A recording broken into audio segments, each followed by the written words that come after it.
Margaret Lancaster ripped my 3-day-old daughter from my arms and screamed into my face, "Get this piece of trash out of my house before I have her arrested." I was still bleeding from my C-section.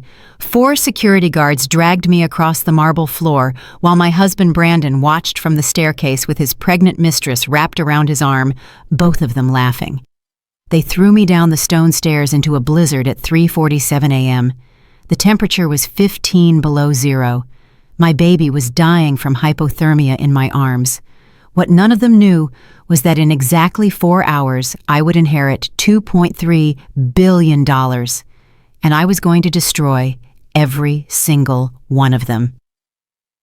Before I tell you how, please subscribe to this channel and follow my story until the very end. Comment below with the city you're watching from so I can see how far my story has traveled. Now let me tell you everything from the beginning. My name is Emma Mitchell. 3 days before they threw me into that blizzard, I was lying in a hospital bed at Massachusetts General, staring at my phone, counting the hours since my husband had last contacted me. 52 hours. 52 hours since I gave birth to our daughter through an emergency C-section. 52 hours since I almost died on that operating table. And Brandon Lancaster, the man who swore to love me until death do us part, had not shown his face once. The nurses stopped asking about him. They just gave me those looks. You know the ones. Pity mixed with secondhand embarrassment. I kept making excuses. He's busy with work. He's dealing with family stuff. He'll come tomorrow. I was pathetic. Lily was sleeping in the bassinet next to me. She was 3 days old, slightly jaundiced, but the doctor said that was normal. Every time I looked at her tiny face, I forgot about the pain. I forgot about Brandon's absence. I forgot about everything except this perfect little human who needed me. "Your father will come soon," I whispered to her. "He loves us. He's just busy." She didn't answer. Babies don't answer. But I kept talking to her anyway because she was the only one who would listen. Around 11 at night, my best friend Megan burst through the door. She worked in the ICU downstairs and had been checking on me during her breaks. But something was different this time. Her face was white. Her hands were shaking. She looked like someone had died. "Emma, I need to show you something." "Megan, what's wrong? You're scaring me." "Please don't freak out, but you have to see this before someone else shows you." She handed me her phone. Instagram was open, Brandon's account, and there was a photo that made my blood turn to ice. My husband was at Lumiere, that fancy French restaurant he always said was overrated when I wanted to go there for our anniversary. He was wearing the suit I picked out for his birthday. His arm was wrapped around a woman I had never seen before. She was gorgeous, perfect makeup, designer dress, long dark hair, and she was pregnant, very pregnant. Her hand was resting on her belly like she was showing it off, and Brandon was looking at her the way he never looked at me. The caption said, "With my real family, finally being honest, new beginnings, #blessed, #truth." 47,000 likes. I couldn't breathe. The room started spinning. "There's more," Megan said quietly. "He's been telling people at the hospital that you trapped him, that the baby might not be his, that he's finally free to be with his true love." "What are you talking about? That's insane. We've been married for 3 years. We were trying to have a baby. He wanted this." I know, honey, but that's what he's saying." I scrolled through the comments on the photo. "Finally, you two are perfect together." "Wait, aren't you married? Who's the pregnant woman at the hospital?" "Your wife just had a baby like 3 days ago. What is going on?" "Dump the gold digger king. This is your real queen. 3 years. 3 years of marriage. 3 years of defending him to my friends who said he seemed distant. 3 years of blaming myself when he forgot our anniversary. 3 years of telling myself I just needed to try harder. And it was all a joke." "Who is she?" My voice sounded dead. "Her name is Vanessa Moore. Apparently they've been together for 2 years. Since before your wedding." "Before our wedding? Emma, I'm so sorry. I didn't want to tell you like this, but I thought you should hear it from me before—" My phone buzzed. Unknown number. I ignored it. I was too destroyed to talk to anyone. That was a mistake. That call would have changed everything, but I didn't know that yet. Megan stayed with me for the next hour. She held me while I cried. She changed Lily's diaper when my hands were shaking too badly to do it myself. She made me drink water even though I wanted to throw up. "You're going to get through this," she kept saying. "You're the strongest person I know." "I don't feel strong. I feel like I'm dying." "You just had major surgery 3 days ago, and you're still here. You're still taking care of your baby. That's strength, Emma." I looked at Lily sleeping peacefully. She had no idea her father was a monster. She had no idea her whole world was about to collapse. "What am I going to do, Megan?" "I have nothing. Brandon controlled all the money. I don't have a job. I don't have family. I can't even afford a hotel room." "We'll figure it out. You can stay with me until—" The door exploded open, and the devil walked in wearing Chanel. Margaret Lancaster swept into my hospital room like she owned the place, which technically she kind of did. The Lancasters had donated the entire east wing of this hospital. Their name was on the building. My mother-in-law was 63 years old, preserved by plastic surgery into something that looked almost human. She was wearing a coat that cost more than my mother made in a year. Behind her came Richard Brandon's father, silver-haired and distinguished in that old money way that made you feel poor just by being near him. Then Brittany Brandon's sister, 32 years old but telling everyone she was 26, 800,000 Instagram followers. Her phone was already out, already recording. And finally, her, Vanessa, the woman from the photo, standing there with her hand on her pregnant belly and a smile that made me want to scream. "Get out," I said. "All of you get out of my room right now." Margaret ignored me completely. She turned to Dr. Chen, who had been checking my discharge papers. "These are documents from Child Protective Services. This woman is mentally unstable and unfit to care for a child. We're here to protect our granddaughter." She threw a folder at the doctor. "What?" I tried to sit up, but the pain from my incision nearly made me pass out. "That's insane. You can't just walk in here and—" "Shut your mouth." Margaret's voice could have frozen the sun. "I've listened to your pathetic whining for 3 years. Tonight it ends." Dr. Chen was reading the folder with trembling hands. I could see her face going pale. "Mrs. Lancaster, these documents, they say Emma has postpartum psychosis, that she's a danger to herself and her child, but I've been treating her for 3 days and I haven't seen any— Are you questioning a licensed psychiatrist's evaluation?" Richard's voice was quiet but deadly. "Dr. Harold Freeman is one of the most respected mental health professionals in Boston. Are you saying you know better than him?" "I've never even met any Dr. Freeman," I shouted. "I've never had a psychiatric evaluation. These papers are fake." Brittany laughed and turned her phone toward me. "Hey everyone, you wanted to know the truth about my brother's gold-digging wife. Here it is, live from the hospital where she's having a complete mental breakdown." The comments started flooding in instantly. "OMG, she looks insane. Poor Brandon trapped with that crazy woman. Take the baby away from her. Gold digger getting what she deserves. 800,000 people watching me in my worst moment. 800,000 people laughing at my pain." Margaret walked to my bedside. Her perfume was suffocating. Her eyes were completely empty of anything resembling human warmth. "Let me tell you what you really are, Emma. A joke. A bet. A game my son played to win money from his friends. What are you talking about?" She pulled out her phone and played a video. It was Brandon, drunk at his bachelor party 4 years ago, surrounded by his fraternity brothers laughing so hard he could barely speak. "Dude, 3 years married to the scholarship girl, that's the bet." Brandon's voice confident and cruel. "100 grand says I can do it. Easiest money ever. I'll just close my eyes and pretend she's someone else." Explosive laughter from everyone. "What if she actually falls in love with you?" "That's the point, bro. That's what makes it funny. Watching her try so hard to be good enough. God, it's pathetic." More laughter. I felt like someone had reached into my chest and ripped out my heart.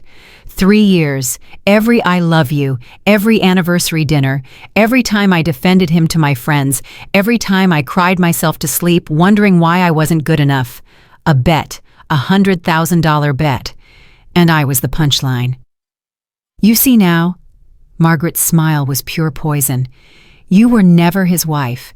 You were his entertainment, a charity project for him to laugh about with his real friends. That's not... He married me. We had a wedding. We have a daughter. The wedding was part of the bet. And the daughter...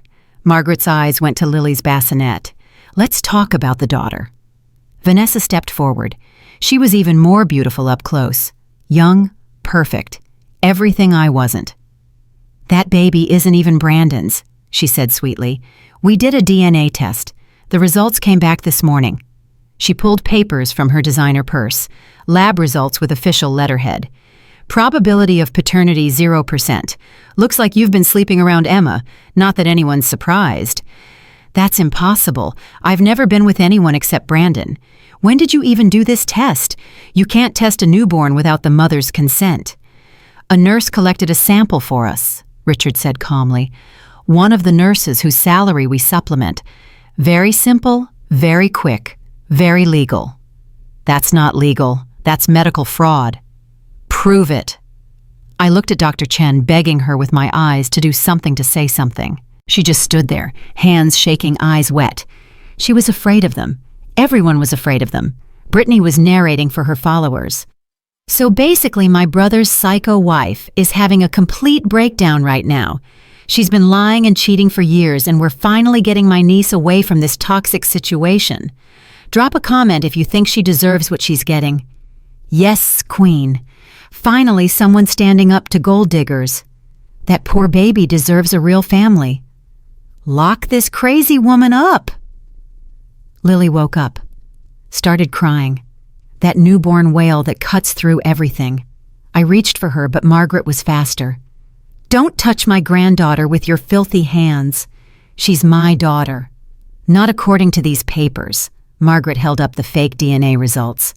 According to these, she's nobody's daughter. Just the bastard child of a gold-digging whore who couldn't keep her legs closed. Give me my baby. I threw off my blankets and tried to stand up. The pain was blinding. I felt something tear in my abdomen, felt the warmth spreading through my hospital gown. 4 security guards walked into the room, big men, cold eyes. They weren't hospital security. These were hired muscle, private contractors. Restrain her, Richard ordered. No. Megan stepped in front of me. You can't do this. This is assault. I'm calling the police. Go ahead, Margaret said. Call whoever you want. The chief of police plays golf with my husband every Sunday. 3 of the judges in this city owe us favors. You think anyone's going to help her? One of the guards shoved Megan out of the way. She hit the wall hard and crumpled to the floor. Megan. 2 guards grabbed my arms and pinned me to the bed. The pain from my incision was excruciating. I could feel the blood soaking through the bandages. Please, I begged. Please don't take my baby. I'll do anything. I'll sign whatever you want. I'll disappear forever. Just please don't take her. Margaret picked up Lily. My daughter screamed louder. There, darling. Margaret cooed in a voice that made my skin crawl. Grandmother's here now. We're going to take you away from this horrible woman and give you the life you deserve. No, Lily. Hold her down, Margaret ordered. The guards pressed harder. I screamed until my throat was raw. Brittany kept filming. The comments kept coming. This is better than reality TV. She's so pathetic, LOL. Brandon dodged a bullet. Take that baby and run. Margaret handed Lily to Vanessa. My daughter in that woman's arms. Get some practice, darling, Margaret said. You'll be raising her. Vanessa smiled down at my baby. She's beautiful. She'll forget all about her real mother soon enough. Children are resilient like that. Something inside me snapped. I don't know where the strength came from. Maybe it was pure maternal instinct. Maybe it was the adrenaline of watching my child being stolen. Maybe it was just rage. I threw off the guards and lunged across the room. I grabbed Lily from Vanessa's arms so hard the woman stumbled backward. Get away from my daughter! Vanessa screamed. Margaret screamed. Brittany screamed. The guards came at me, but I backed into the corner, clutching Lily to my chest. Stay back. I swear to God, I will kill anyone who touches her. Stay back. For one moment, everyone froze. Then Margaret laughed. Look at her, like a cornered animal. This is exactly what Dr. Freeman warned us about. Violent, unpredictable, dangerous. Are you getting this, Brittany? Every second, Mother. The courts are going to love this video. Combined with the psychiatric evaluation and the DNA test, she'll be lucky if she ever sees this child again. Richard stepped forward. Here's what's going to happen, Emma. You're going to sign these divorce papers right now, tonight. And tomorrow morning, you're going to sign over full custody of that child. If you do both of those things quietly, we might allow you to leave with your dignity intact. And if I don't, then we destroy you, completely, publicly. We'll make sure every employer in the state knows you're mentally unstable. We'll make sure every landlord knows you're a risk. We'll have you declared an unfit mother in every court in Massachusetts. By the time we're done, you won't be able to get a job at McDonald's. You can't do this. There are laws, there are rules. We are the rules, Margaret said. We've been the rules in this city for 4 generations. Do you really think a nobody like you can fight us? I looked at my options. I had none. I had no money. Brandon had controlled every penny of our finances. I had no family. My mother was dead. My father disappeared when I was 2. I had no connections, no power, no way to fight back. All I had was Lily. And they were going to take her no matter what I did. Fine, I whispered. What was that? I said fine. I'll sign the divorce papers. Margaret's face lit up with triumph. There's a good girl. I knew you'd be reasonable once you understood the situation. She handed me a pen and the papers. My hands were shaking so badly I could barely hold them. I signed, 1 page after another. I signed away my marriage. I signed away my dignity. I signed away 3 years of my life. When it was done, Margaret snatched the papers away. Excellent. Now about the custody. You said tomorrow. You said I could have tonight. I said you could have tonight if you cooperated, and that little stunt you pulled grabbing the baby like that, I'm not sure I call that cooperation. Please. I was crying now. Couldn't stop. Please, Margaret, just 1 night. Let me have 1 night with my daughter. I'm begging you. Margaret looked at me for a long moment. Then she smiled. You know what, fine. Keep the brat tonight. Consider it my Valentine's Day gift to you. She turned to leave, then stopped. But Emma, if you try anything stupid tonight, if you try to run or call anyone or make any kind of trouble, we will destroy your friend Megan. We'll have her fired. We'll have her nursing license revoked. We'll make sure she never works in medicine again. Do you understand? I looked at Megan, still crumpled against the wall where the guard had thrown her. I understand. Good. We'll be back tomorrow morning at 8. Be ready. They left. All of them. Margaret, Richard, Brittany, Vanessa, the guards. They left me alone in that hospital room with my daughter, my blood soaking through the sheets and my entire world in ruins. Megan crawled over to me. Emma, are you okay? No. Let me see your incision. You're bleeding badly. I don't care about the bleeding. You should care. If you bleed out, who's going to take care of Lily? That got through to me. I let Megan change my bandages. I let her clean me up. I let her force me to drink water and take my pain medication. But I didn't sleep. I couldn't sleep. I just held Lily and watched the snow fall outside the window and tried to figure out what to do. Around midnight, Megan finally fell asleep in the chair next to my bed. She had called out of work to stay with me. She was the only real friend I had in the world. I was still awake when I heard the door open. Someone was coming in. I tensed, ready to fight, ready to scream, but it wasn't the guards. It was Vanessa. She was alone. No smug smile this time. She looked almost nervous. What do you want? I hissed. Haven't you done enough? Shh. She closed the door quietly behind her. I need to talk to you. Alone. We have nothing to talk about. Yes, we do. She walked toward my bed. There's something you should know about me, Emma. Something the Lancasters don't know. I don't care. You will. She stopped at the foot of my bed. My name isn't really Vanessa Moore. It's Amanda Torres.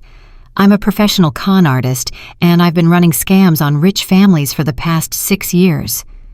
I stared at her. The pregnancy is fake. She lifted her designer blouse to reveal a silicone belly. Amazing what you can buy online these days. Brandon thinks I'm carrying his child. Margaret thinks I'm the perfect daughter-in-law. They're all idiots. Why are you telling me this? Because I feel bad for you. She sat down on the edge of my bed. I've scammed a lot of people, Emma. Rich people who deserved it. People who got their money through corruption and cruelty and exploitation. I've never felt guilty about any of them. But you're different. You're actually innocent. You actually loved Brandon. You actually thought this was real. She shook her head. I watched you in there fighting for your baby and I thought, God, this woman doesn't deserve what's happening to her. So what, you're going to help me? I can't help you. Not really. If I turn on the Lancasters, they'll destroy me too. I have warrants in 3 states. I can't afford to make enemies. Then why are you here? To warn you. She leaned closer. Tomorrow morning, Margaret isn't coming to get custody papers signed. She's coming to take Lily permanently. The plan is to have you committed to a psychiatric facility. Dr. Freeman is ready to sign the papers. You'll be locked up for evaluation, and by the time you get out, if you get out, Lily will have been living with the Lancasters for months. No court will take her away from the only family she knows. My blood turned to ice. They're going to lock me up. For your own good, they'll say. To protect the baby from your instability. It's all arranged. The hospital administrator is on board. The security guards will escort you. Everything is set. What time? 6 a.m., before the shift change, before anyone who might help you comes on duty. 6 a.m. That was less than 6 hours away. Why are you telling me this, Amanda? What do you get out of it? She stood up. Maybe I'm tired of being a monster. Maybe I want to do one good thing before I disappear with the Lancasters' money. Or maybe I just want to watch them fail for once. She walked to the door. Get out of here, Emma. Take your baby and run. I don't know where you'll go or what you'll do, but anywhere is better than here. I can't run. They're watching the exits. They have security everywhere. Then find another way. She opened the door. Good luck. You're going to need it. She was gone. I sat there in the darkness, my mind racing. 6 hours. I had 6 hours to figure out how to escape a hospital controlled by the Lancasters with no money, no car, no phone that worked a 3-day-old baby, and a body that was still recovering from major surgery. It was impossible, but I had to try. I woke Megan up and told her everything. Her face went white. We have to call the police. You heard, Margaret. The police chief plays golf with Richard. They won't help us. A lawyer, then. There has to be someone. With what money I have $47 in my bank account. I can't even afford a taxi. Then I'll pay for it. No. I grabbed her hand. Margaret threatened to destroy you. Remember? If I drag you into this any deeper, you'll lose everything. Your job, your license, your life. I don't care. You're my best friend. And that's exactly why I can't let you do this. I took a deep breath. I need you to do something else for me. Something important. Anything. I need you to be my witness. Whatever happens tonight, whatever happens tomorrow, I need someone who knows the truth. Someone who can tell Lily someday what really happened to her mother. Megan started crying. Emma, don't talk like that. We're going to figure this out. There has to be a way. Maybe there is. But if there isn't, I looked at Lily sleeping peacefully in my arms. If there isn't, I need to know that someone will tell her I loved her, that I fought for her, that I never gave up. I promise I'll tell her. Thank you. We sat there in silence for a while, both of us crying, both of us terrified.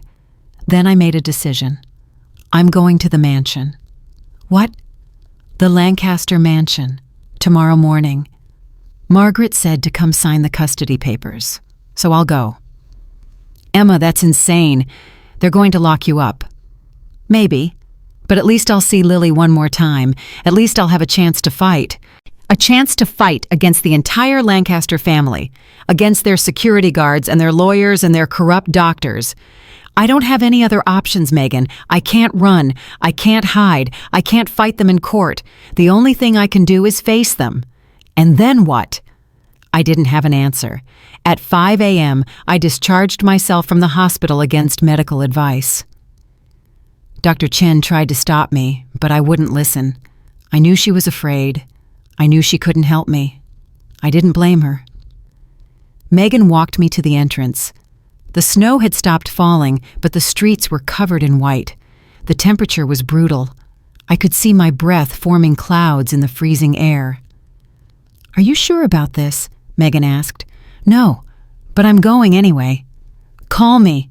As soon as anything happens, call me. I don't care what Margaret threatened. I'm not abandoning you." "I know you're not." I hugged her as tightly as I could with Lily in my arms. Then I got into the Uber I had called with the last of my credit and told the driver to take me to Brookline, to the Lancaster mansion, to whatever was waiting for me there. The drive took 45 minutes. The whole time I stared out the window at the snow-covered city and tried to prepare myself for what was coming. I had no plan. I had no weapons. I had no leverage. All I had was a desperate, foolish hope that somehow, someway, I could convince them to let me keep my daughter. The mansion loomed at the end of a long private driveway. 12,000 square feet of old money arrogance. I had lived there for 3 years, and not once did it feel like home. The gate was open. That should have been my first warning. I paid the Uber driver and walked up the driveway. My hospital slippers crunched in the snow. I was still wearing the same clothes from the hospital. I didn't own a coat. The cold bit into my skin like teeth. The front door was unlocked. That should have been my second warning. I pushed it open and walked inside. "Hello, Margaret, I'm here. I'm ready to talk." Silence. The mansion was dark. No lights. No sound except the ticking of the grandfather clock in the foyer. I walked deeper into the house, past the marble floors I had been forced to scrub on my hands and knees, past the dining room where they made me serve Christmas dinner while they laughed, into the great hall with its crystal chandelier and its portraits of Lancaster ancestors. They were waiting for me, all of them. Margaret in the center, sitting in a high-backed chair like a queen on a throne, Richard beside her, Brittany on the stairs phone already recording, Brandon leaning against a pillar, and Vanessa standing behind Margaret wearing a different expression than last night. Gone was the woman who warned me. In her place was the perfect Lancaster daughter-in-law, loyal and obedient. Had she been playing me, was the whole warning a trap I didn't know? I didn't have time to figure it out. "You came," Margaret said. "How predictable." "Where's Lily? What did you do with my daughter?" "Your daughter is safe, for now. Whether she stays safe depends entirely on you." "I'm not signing anything until I see her." Margaret smiled. "Actually, the signing is no longer necessary." "What do you mean?" Richard stepped forward. "We've decided to simplify things. The psychiatric commitment papers have already been filed.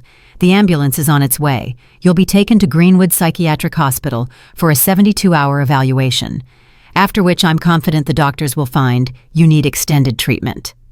"You can't do this. I'm not crazy." "The papers say otherwise." "Those papers are fake. All of it is fake. The DNA test, the psychiatric evaluation, everything." "Prove it," Brittany laughed. "God, she's still trying to fight. This is so sad." Margaret stood up from her chair. "Before you go, Emma, there's one more thing. A little formality." "What?" "Kneel." I stared at her. "Kneel and apologize for wasting 3 years of our time. Kneel and admit that you're nothing. Do that and maybe I'll let you see your daughter before they take you away." For a moment, I actually considered it. I was so broken, so exhausted, so completely out of options. What was my dignity worth compared to seeing Lily one more time? But then I thought about what Amanda had said, about how I was actually innocent, about how I actually loved Brandon, about how I didn't deserve what was happening to me. And I thought about what I would tell Lily someday if I ever got the chance. Did I want to tell her that her mother got on her knees and begged? Or did I want to tell her that her mother stood up and fought no? Margaret's smile disappeared. "What did you say?"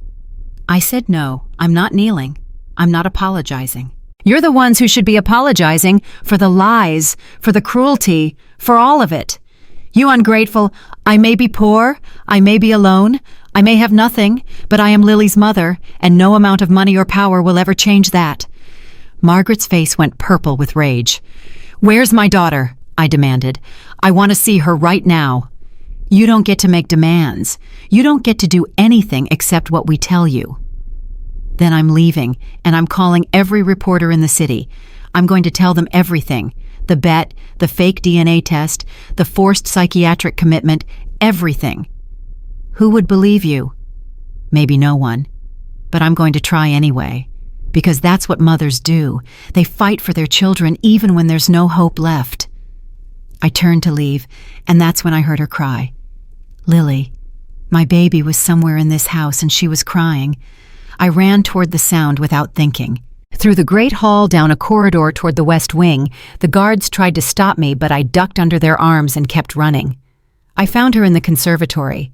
She was in a carrier on a table crying her heart out. No one was with her. She had been left alone in a cold room while they played their power games. I grabbed her and held her tight. "I'm here, baby. Mommy's here. It's okay." She stopped crying almost immediately, like she knew, like she could feel that she was safe in my arms. How touching. Margaret had followed me. Behind her were the guards. Behind them, the rest of the family. "Give her back, Emma. This doesn't have to be difficult." "I'm not giving her back. She's my daughter." "She's a Lancaster. She belongs with us." "She belongs with her mother." Margaret nodded to the guards. "Take the baby." They moved toward me. I backed up against the wall, holding Lily as tight as I could.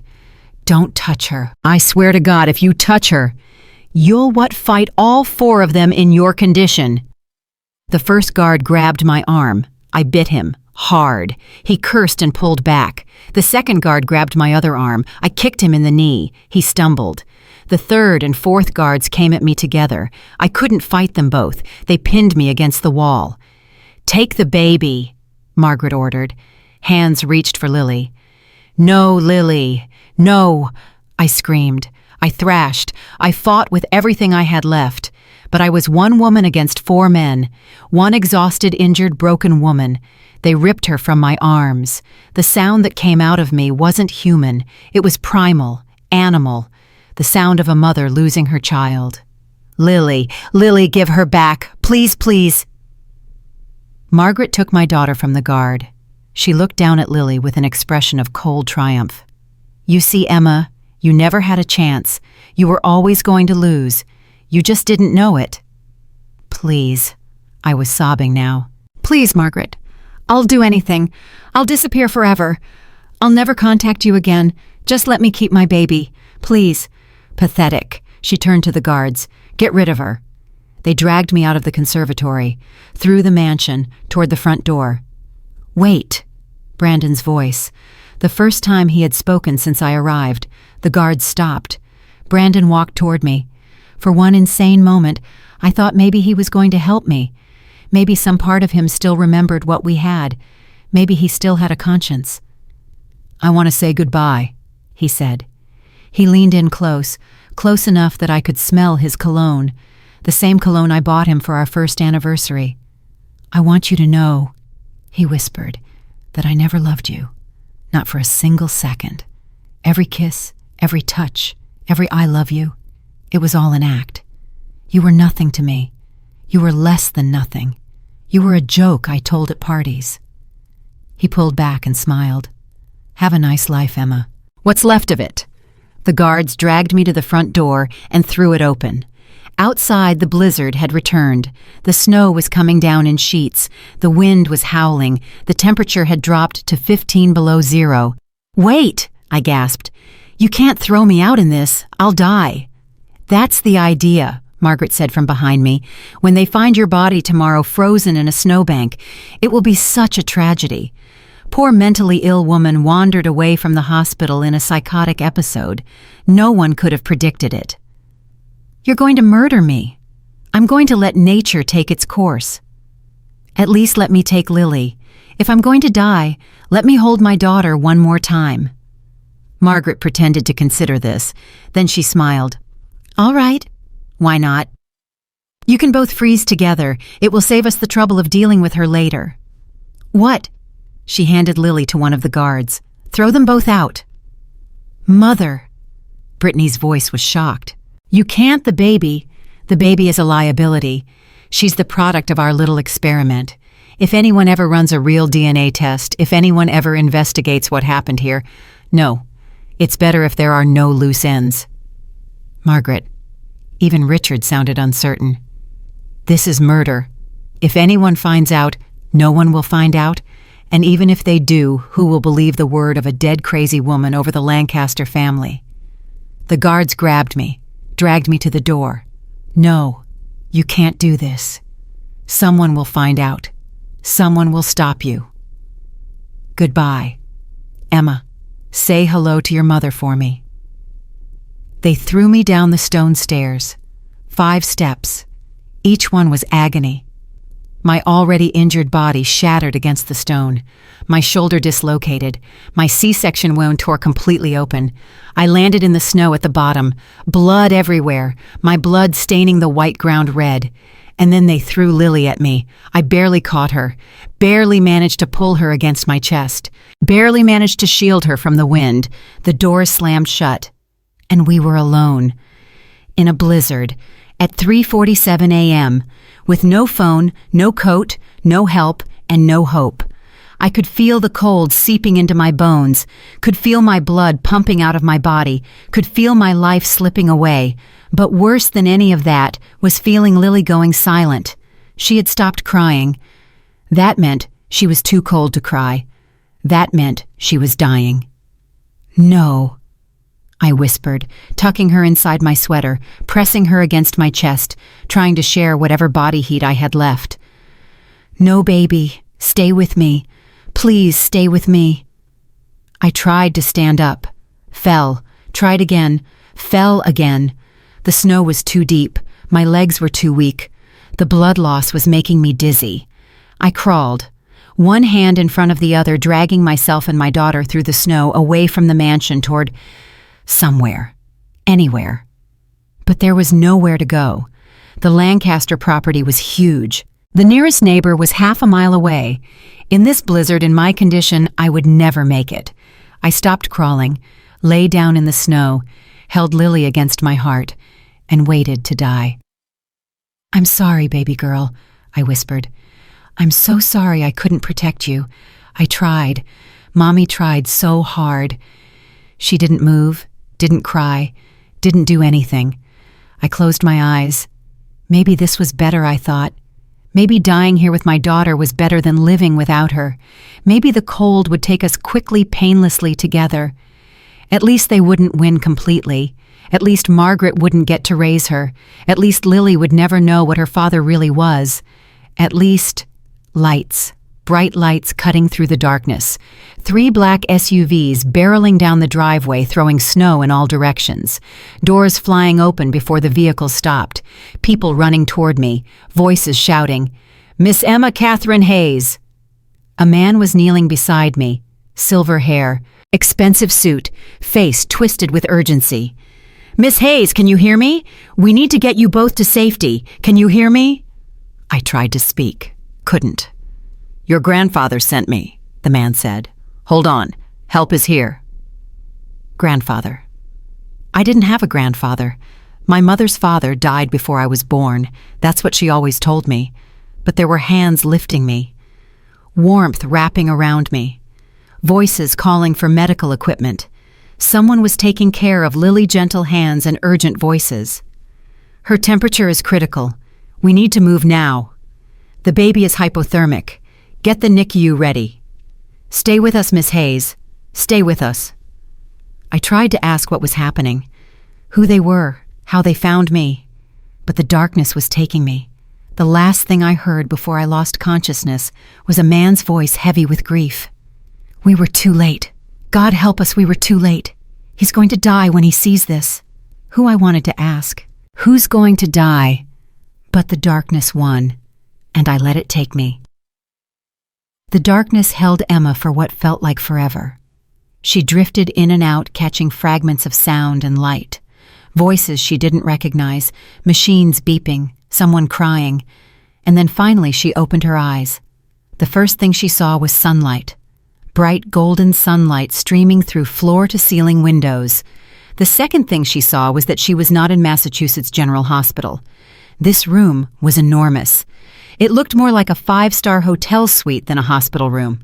Original artwork on the walls, fresh flowers on every surface, a private bathroom visible through an open door, medical equipment that looked brand new, state-of-the-art. Emma tried to sit up and gasped at the pain in her shoulder. "Easy, easy." A familiar voice. Dr. Chen was at her bedside, gently pushing her back down. "You're safe. You're both safe." "Dr. Chen, what are you doing here? Where am I?" "You're at Hartwell Medical Center, private hospital, the best in the state." "Hartwell, I've never heard of it. How did I get here?" "The last thing I remember." The memories came flooding back. The snow, the cold, Lily going silent in her arms, the lights cutting through the darkness. "Lily." Emma grabbed Dr. Chen's arm. "Where's my daughter? Is she alive? Please tell me she's alive." "She's in the NICU, under observation. She's stable, Emma. She's going to be fine. I need to see her. I need to see her right now." "You will, I promise. But first, there's someone here who needs to talk to you. Someone who can explain everything." The door opened. A man walked in. Silver hair, expensive suit. The same man Emma had seen in the snow kneeling beside her, telling her that her grandfather had sent him. "Miss Hayes." His voice was formal, but not cold. "My name is Thomas Blackwood. I'm an attorney. I'm glad to see you're awake." "You were there, in the snow. You saved us." "My team saved you. I simply gave the orders." "You said my grandfather sent you." "But that's impossible. My grandfather died before I was born. My mother told me that my whole life." Thomas pulled a chair to her bedside and sat down heavily. He looked exhausted, like he hadn't slept in days. "Your mother told you many things, Miss Hayes. Not all of them were true." "What are you talking about?" "Your mother's name was Catherine Hartwell before she became Catherine Hayes. She was the only daughter of William James Hartwell, founder and chairman of Hartwell Global Industries." Emma stared at him. The words made no sense. "That's impossible. My mother was poor. We were always poor. She worked 3 jobs to keep a roof over our heads. We lived in a 2-bedroom apartment in a bad neighborhood. If her father was some rich businessman, why would she? Because she ran away." Thomas pulled a photograph from his briefcase. An elderly man with kind eyes and an imposing presence. "This is your grandfather, William Hartwell. 26 years ago, your mother fell in love with a man named David Hayes. Your father." "My father abandoned us when I was 2. "Yes, and your grandfather tried to warn Catherine about him. He saw David for what he was, a con artist, a user, someone who was only interested in Catherine's money. But Catherine was young and stubborn. She refused to listen. They had a terrible fight. She told William she never wanted to see him again. She changed her name, moved to a different state, and raised you alone." "Why didn't she ever tell me?" "Pride, stubbornness, shame. Your mother was a proud woman, Miss Hayes. Too proud to admit she was wrong, too proud to go back to her father and ask for help even when she was struggling to feed you. And William—" Thomas's voice cracked slightly. "William was just as stubborn. He wanted to reach out so many times. He tracked her down, watched her from a distance, made sure she was safe. But he never approached her. He was waiting for her to come to him first. And she never did. She never did. She died 5 years ago without ever speaking to him again, without ever knowing how much he regretted that fight, without ever knowing how much he loved her." Emma felt tears streaming down her face. Her mother, her poor, proud, stubborn mother, working herself to death to prove she didn't need anyone, dying alone in a hospital bed while a rich father waited for a phone call that never came. "What does any of this have to do with me? When your mother died, William was devastated. He had lost his only child without ever making peace with her. But then he realized he still had you, his granddaughter, the only family he had left. He found me 2 years ago, right after you married Brandon Lancaster." Emma's blood ran cold. 2 years he knew about me, for 2 years. He knew everything. He had security teams watching you, cameras monitoring the Lancaster mansion. He saw how they treated you, Emma. The humiliation, the cruelty, The way they made you serve at dinner parties while they laughed. Then why didn't he help me? If he saw all of that, why didn't he do anything? Thomas looked away. For the first time, she saw guilt on his face. That was my fault. I advised him to wait. We were building a legal structure to protect your inheritance. If we had contacted you while you were married to Brandon, his family could have claimed you knew about the money. They could have contested the trust, tied everything up in courts for years. We needed to be careful. Careful. Emma's voice was bitter. You were being careful while they were destroying me. I know, and I'm sorry. William wanted to intervene so many times. He would call me in the middle of the night, furious, demanding that we do something. But I convinced him to wait. I told him the plan was almost ready. I told him we just needed a few more weeks. What plan? William was going to introduce himself to you the day after you gave birth. February 15th. He was flying back from overseas specifically for that meeting. He wanted to tell you everything, to apologize for not being there, to offer you a way out of that marriage. The unknown call. 11:47 p.m., the one Emma had ignored because she was too broken to talk to anyone. That call, she whispered. The unknown number at the hospital. That was him. Yes, he was trying to reach you, to tell you he was coming, to tell you everything would be okay. I didn't answer. I didn't know. I just let it ring. You couldn't have known. What happened to him? You said he sent you, but the way you're talking about him, is he... Thomas couldn't meet her eyes. Your grandfather died, Miss Hayes. February 15th, 7:43 a.m. The words hit Emma like a physical blow. Died how what happened? A massive heart attack. In his car on the way to the hospital to see you. I don't understand. He was healthy enough to fly back from overseas. He was planning to meet me. How could he just... He saw the footage. What footage? Thomas pulled out a tablet with trembling hands. We had security cameras on the Lancaster property. Hidden. Your grandfather installed them 2 years ago to monitor your safety. At 7:05 a.m., he accessed the live feed to check on you. He turned the tablet toward Emma. She saw herself, being dragged across the marble floor, screaming for her baby, being thrown down the stone stairs, landing in the snow, blood everywhere. Turn it off, she whispered. Please turn it off. Thomas stopped the video. Your grandfather watched this at 7:05 a.m. At 7:15, his driver called me. William had collapsed. The paramedics arrived at 7:21. He was pronounced dead at 7:43.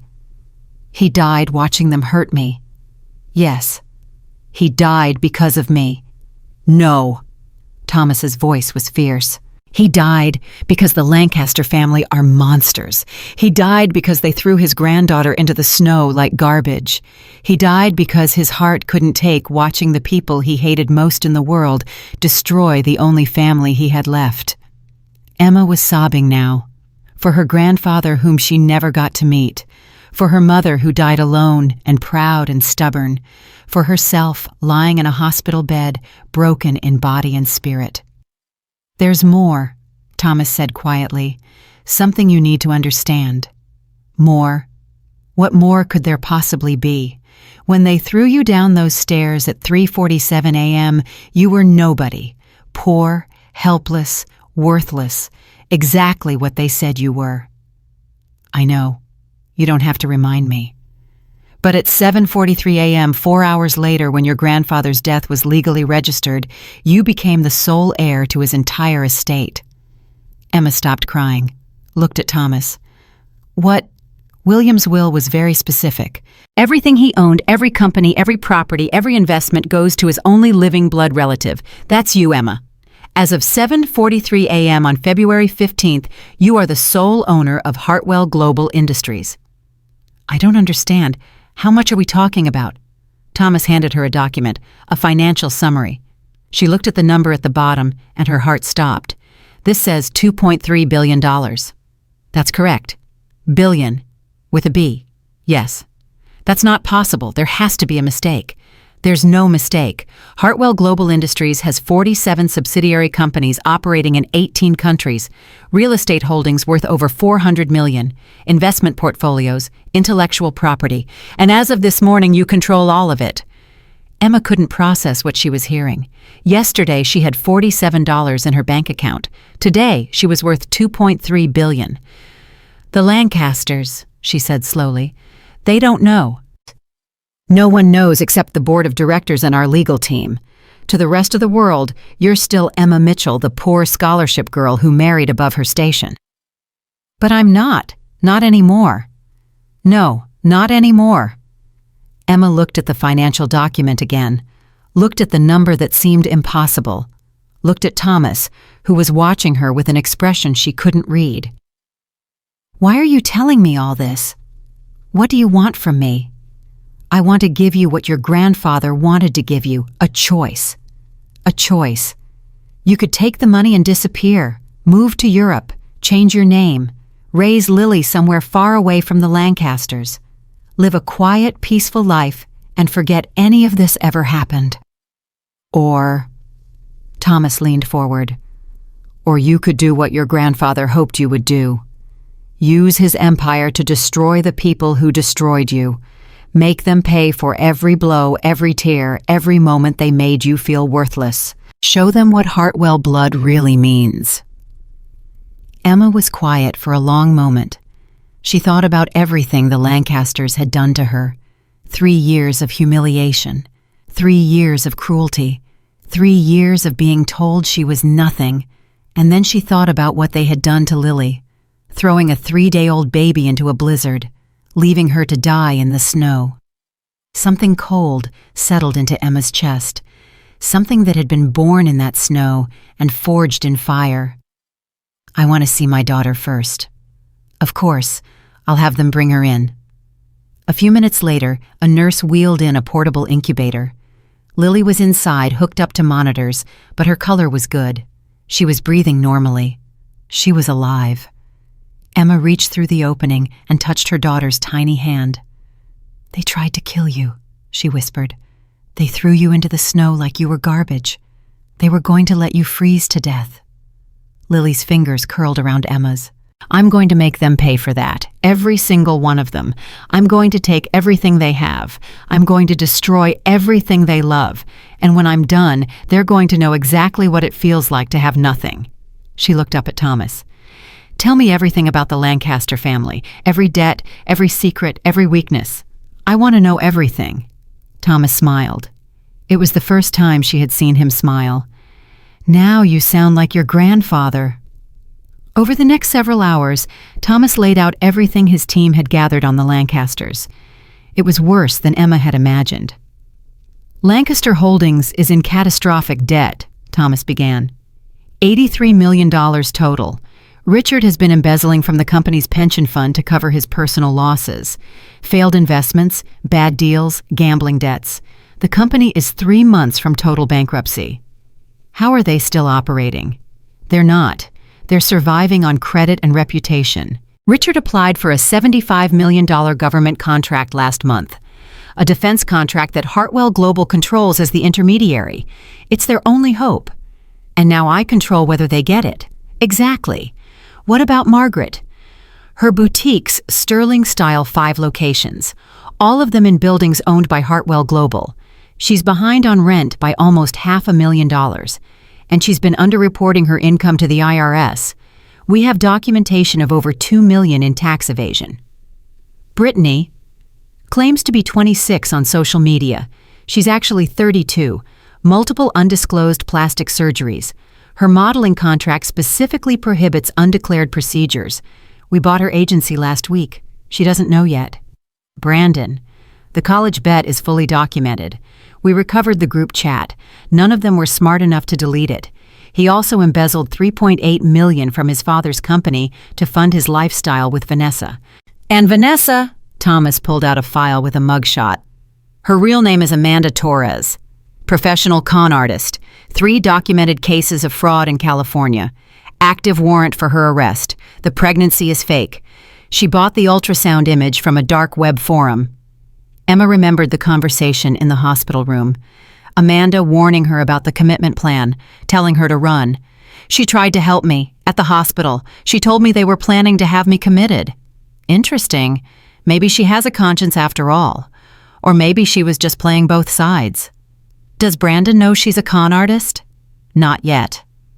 Emma thought for a moment. If I expose her now, Brandon becomes the victim. Poor him deceived by another gold digger. That's smart thinking, very smart. We save Vanessa for later, when it will cause maximum damage. Thomas nodded approvingly. Your grandfather would be proud. Emma spent the next week recovering in the Hartwell Medical Center.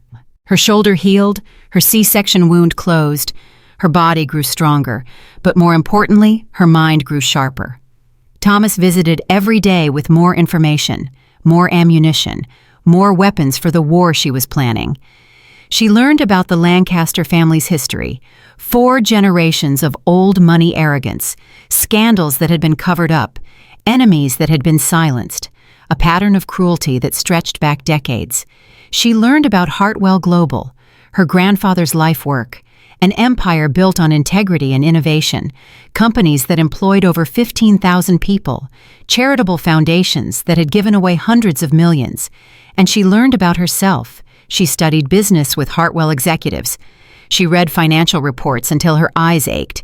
She practiced negotiation tactics with Thomas until she could hold her own against anyone. She also transformed physically. Personal shoppers brought racks of designer clothes. Stylists changed her mousy brown hair to elegant platinum blonde. Makeup artists taught her how to present herself with power and sophistication. Stand like you own the room, her coach told her during one session, because you do. 8 weeks after they threw her into the snow, Emma stood in front of a mirror in the Hartwell penthouse and barely recognized herself. Gone was the broken woman who begged on her knees. Gone was the terrified mother who signed away her rights. Gone was the nobody they had laughed at and discarded. In her place stood someone new, someone powerful, someone dangerous. The Lancasters have filed for custody of Lily, Thomas said, walking into the room with a folder. Emergency hearing scheduled for tomorrow. Emma didn't flinch. Expected. What judge? Harrison, old money connections, tends to side with traditional families. Can we get him recused? Working on it. We found some questionable financial transactions between his office and Lancaster Holdings. Good. What else? Richard applied for the defense contract again. The board is asking if you want to approve it. Not yet. Let him sweat. And Margaret's landlord, which is actually a Hartwell subsidiary, is asking about the overdue rent. We can start eviction proceedings whenever you're ready. Soon, but not yet. I want them all in the same room when it happens. I want them to see my face when they realize who I am. Thomas looked at her with something like admiration. You've changed, Miss Hayes. Emma. Call me Emma. And yes, I've changed. They changed me. The night they threw me into that snow, they killed the woman I used to be. This is who grew from her ashes. Your grandfather left you a letter. I was supposed to give it to you when you were ready. I think you're ready now. He handed her an envelope, heavy cream paper, her name written in elegant, shaking handwriting. She opened it and read through tears. My dearest Emma, if you are reading this, I am gone. I am so sorry. I waited too long. I was flying home to finally meet you, to tell you I'm sorry for failing your mother, for not finding you sooner, for watching that family hurt you without doing anything. I wanted the legal protection to be perfect first. I wanted to make sure no one could ever take away what I am giving you, but I should have protected you first. Pride is a poison, Emma. It killed my relationship with your mother. Don't let it kill yours with your daughter. I saw the security footage. Watching them throw you and Lily into the snow, my heart couldn't take it. Literally. But even in death, I can protect you. Everything I built is yours. $2.3 billion, 47 companies, properties in 18 countries, everything. Take this empire, Emma. Use it. Show them what Hartwell blood truly means. Never bow to anyone again. Make them pay for every blow, every tear, every moment they made you feel worthless. You are not trash. You are my granddaughter. You have power beyond measure. And I am sorry I won't be there to see you succeed. With all my love, your grandfather William. Emma folded the letter carefully and held it against her heart. Thank you, she whispered. To Thomas, to her grandfather, to whatever force had saved her from that snow. What now? Thomas asked.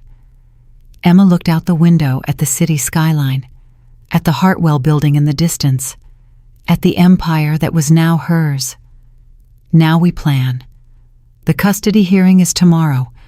After that, I want a meeting with the Lancaster family, a business meeting, about that defense contract they need so badly. They don't know you're connected to Hartwell Global. No, and they won't. Not until I'm sitting across from them in a boardroom. Not until they're begging for my help. Not until I can look Margaret Lancaster in the eye and tell her exactly who she threw into the snow. Thomas nodded slowly. I'll set it up. And Thomas, I want it live streamed. I want the whole world to see what happens when you underestimate the woman you threw away. That night, Emma stood over Lily's crib and watched her daughter sleep. Your great-grandfather built an empire, she whispered, and now it's ours. Not theirs, never theirs. Lily stirred in her sleep, her tiny hand reaching up toward nothing. I'm going to make them pay for what they did to us. I'm going to take everything from them, and when it's over, no one will ever call us trash again. She leaned down and kissed her daughter's forehead. Sleep well, baby girl. Tomorrow, the war begins. April 10th, 8:47 a.m. The custody hearing was scheduled for 9 o'clock. Emma arrived at the courthouse 45 minutes early with Thomas Blackwood and a team of 6 lawyers. She was wearing a simple gray dress, no jewelry, minimal makeup. She wanted to look like what they expected her to be, a poor, desperate mother fighting for her child, not a billionaire planning their destruction. The Lancasters arrived at 8:52, 8 minutes before the hearing. They came with an army, Margaret in the center wearing a designer suit that screamed money. Richard beside her, distinguished and confident, Brittany trailing behind with her phone, of course, and Brandon looking hungover and miserable. No Vanessa. Interesting. Margaret spotted Emma across the lobby and smiled, that cold, triumphant smile that Emma had learned to hate over 3 years of marriage. Oh, look who actually showed up, Margaret said loudly, making sure everyone could hear. I thought for sure she'd be dead in a ditch somewhere by now. Emma said nothing, just watched. Still wearing that cheap dress, I see. Some things never change. You'll always be trailer trash no matter how hard you try to pretend otherwise. Thomas put a hand on Emma's arm. Don't engage. Not yet. I know. Brandon walked over. He looked terrible. Dark circles under his eyes. Stubble on his jaw. His suit was wrinkled. Emma. His voice was hoarse. I need to talk to you. There's nothing to say. Please. 5 minutes. That's all I'm asking. Emma looked at him. This man who had married her for a bet, who had laughed about her with his friends, who had watched his family throw her into the snow. Fine. 5 minutes. They walked to a quiet corner of the lobby. Thomas started to follow, but Emma shook her head. What do you want, Brandon? I want to apologize. For what, specifically, the bet, the affair? Watching your family try to murder me and our daughter. Brandon flinched. I didn't know they were going to... I never thought they would actually... You never thought about anything, Brandon. That's your problem. You just went along with whatever your mother wanted. You never once stood up for me, not once in 3 years. I know, and I'm sorry. I'm so sorry. Sorry doesn't bring back the 3 years of my life that you stole. Sorry doesn't erase the trauma of being thrown into a blizzard with a 3-day-old baby. Sorry doesn't fix anything. What can I do? Tell me what I can do to make this right. Emma looked at him for a long moment. Part of her wanted to tell him the truth, to reveal who she really was, to watch the color drain from his face, but not yet. The timing wasn't right. You can sign over your parental rights to Lily, voluntarily, today. What? You heard me. You never wanted to be a father. You said so yourself at your bachelor party. Easy money, remember? Well, here's your chance to prove you meant it. Sign the papers and walk away. I can't do that. My mother would never. Your mother, of course. It always comes back to Margaret, doesn't it? Emma shook her head. You're pathetic, Brandon. You're a 32-year-old man who can't make a single decision without Mommy's permission. That's not fair. None of this is fair, but that's how it is. Emma turned to walk away. Wait. Brandon grabbed her arm. Where have you been? For the past 8 weeks, no one could find you. It's like you vanished. Maybe I did vanish. Maybe the woman you married is dead. Maybe you killed her when you threw her into the snow. Emma, time's up, Brandon. See you in court. 9:03 a.m. Judge Harrison presided over the hearing. He was 63, silver-haired, with the kind of face that said he'd already made up his mind before anyone spoke a word. The Lancasters' lawyer went first, a slick man named Peterson, who had probably never lost a case in his life. Your Honor, this is a simple matter of child welfare. The respondent, Emma Mitchell, has demonstrated clear signs of mental instability. We have documentation from Dr. Harold Freeman, a respected psychiatrist, indicating she suffers from severe postpartum psychosis. Objection. Emma's lead attorney, Sarah Chen, no relation to the doctor, stood up. Those documents are fraudulent. My client has never met Dr. Freeman. She has never undergone any psychiatric evaluation. That's a serious accusation, Counselor, Judge Harrison said. It's a serious matter, Your Honor. We have evidence that the Lancaster family has been systematically fabricating documents to steal custody of my client's child. Peterson laughed. Fabricating documents, Your Honor. The Lancaster family is one of the most respected families in Boston. The idea that they would engage in... We have phone records showing calls between Richard Lancaster and Dr. Freeman's office on February 13th. We have bank statements showing a payment of $50,000 from a Lancaster Holdings account to Dr. Freeman on February 14th. And we have a sworn affidavit from a nurse at Massachusetts General who witnessed the Lancaster family threatening my client and forcibly taking her child. The courtroom went silent. Margaret's face had gone pale. Peterson recovered quickly. Your Honor, these are obviously fabricated. I have the original documents right here. Sarah held up a folder. Certified copies from the relevant institutions. I'd be happy to submit them into evidence. Judge Harrison looked at the folder, looked at the Lancasters, looked at Emma. I'll review these documents in my chambers. Court is in recess for 30 minutes. 9:47 a.m. During the recess, Margaret cornered Emma in the hallway. I don't know what game you're playing, but it won't work. Judge Harrison is a family friend. He's not going to rule against us because of some forged documents. They're not forged, Margaret. They're real. Every single one of them. That's impossible. How would someone like you even get access to someone like me? Emma smiled. You still don't get it, do you? You still think I'm that pathetic girl you threw into the snow. That's exactly what you are. Keep telling yourself that. But when this is over, when you've lost everything, I want you to remember this moment. I want you to remember that I warned you. Is that a threat? It's a promise. Margaret grabbed Emma's arm, her nails digging in. Listen to me, you little... Take your hand off me. Emma's voice was ice. Now. Something in Emma's eyes made Margaret let go. Something that hadn't been there before.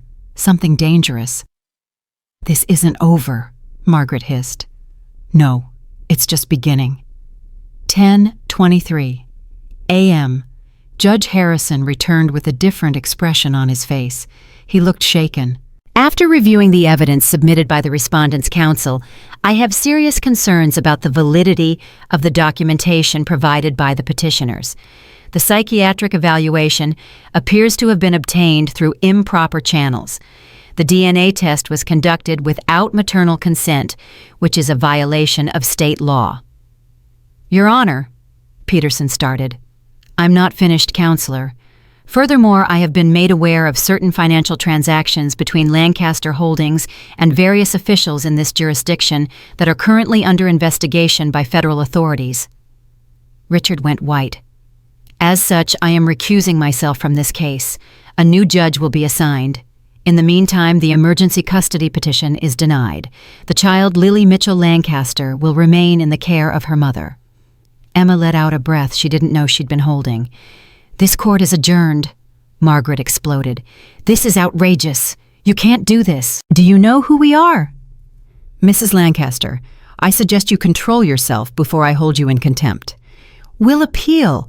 We'll take this to the Supreme Court if we have to. That is your right. Now please leave my courtroom." Outside the courthouse, Emma held Lily in her arms and allowed herself one moment of pure joy. Her daughter was safe, for now. Thomas walked up beside her. "That went better than expected. It's not over. They'll regroup. They'll come at me harder next time. By next time, they won't have the resources to fight. Phase 2 begins today." "What's Phase 2? Watch the news tonight. You'll see." April 10th, 6:00 p.m. Emma was in her penthouse when Thomas called. "Turn on Channel 7. She grabbed the remote and switched on the television. A news anchor was speaking with barely contained excitement. "Breaking news tonight in the world of social media. Instagram influencer Brittany Lancaster, known for her luxury lifestyle content and her claims of being a natural beauty, has been exposed in a massive scandal." The screen filled with side-by-side photos, before and after, driver's license showing her real age of 32 next to her Instagram bio claiming 26. Documents leaked to several media outlets today reveal that Lancaster has undergone extensive plastic surgery over the past 5 years, including rhinoplasty breast augmentation and multiple injectable procedures, all while promoting herself as proof that natural beauty is achievable without medical intervention. Emma watched as the story unfolded. Medical records, before and after photos, screenshots of Brittany's posts claiming she had never had work done. Her phone buzzed, a text from Thomas. "Her follower count is dropping, 800K to 650K in the last hour." Another buzz. "Prestige models just terminated her contract." Another.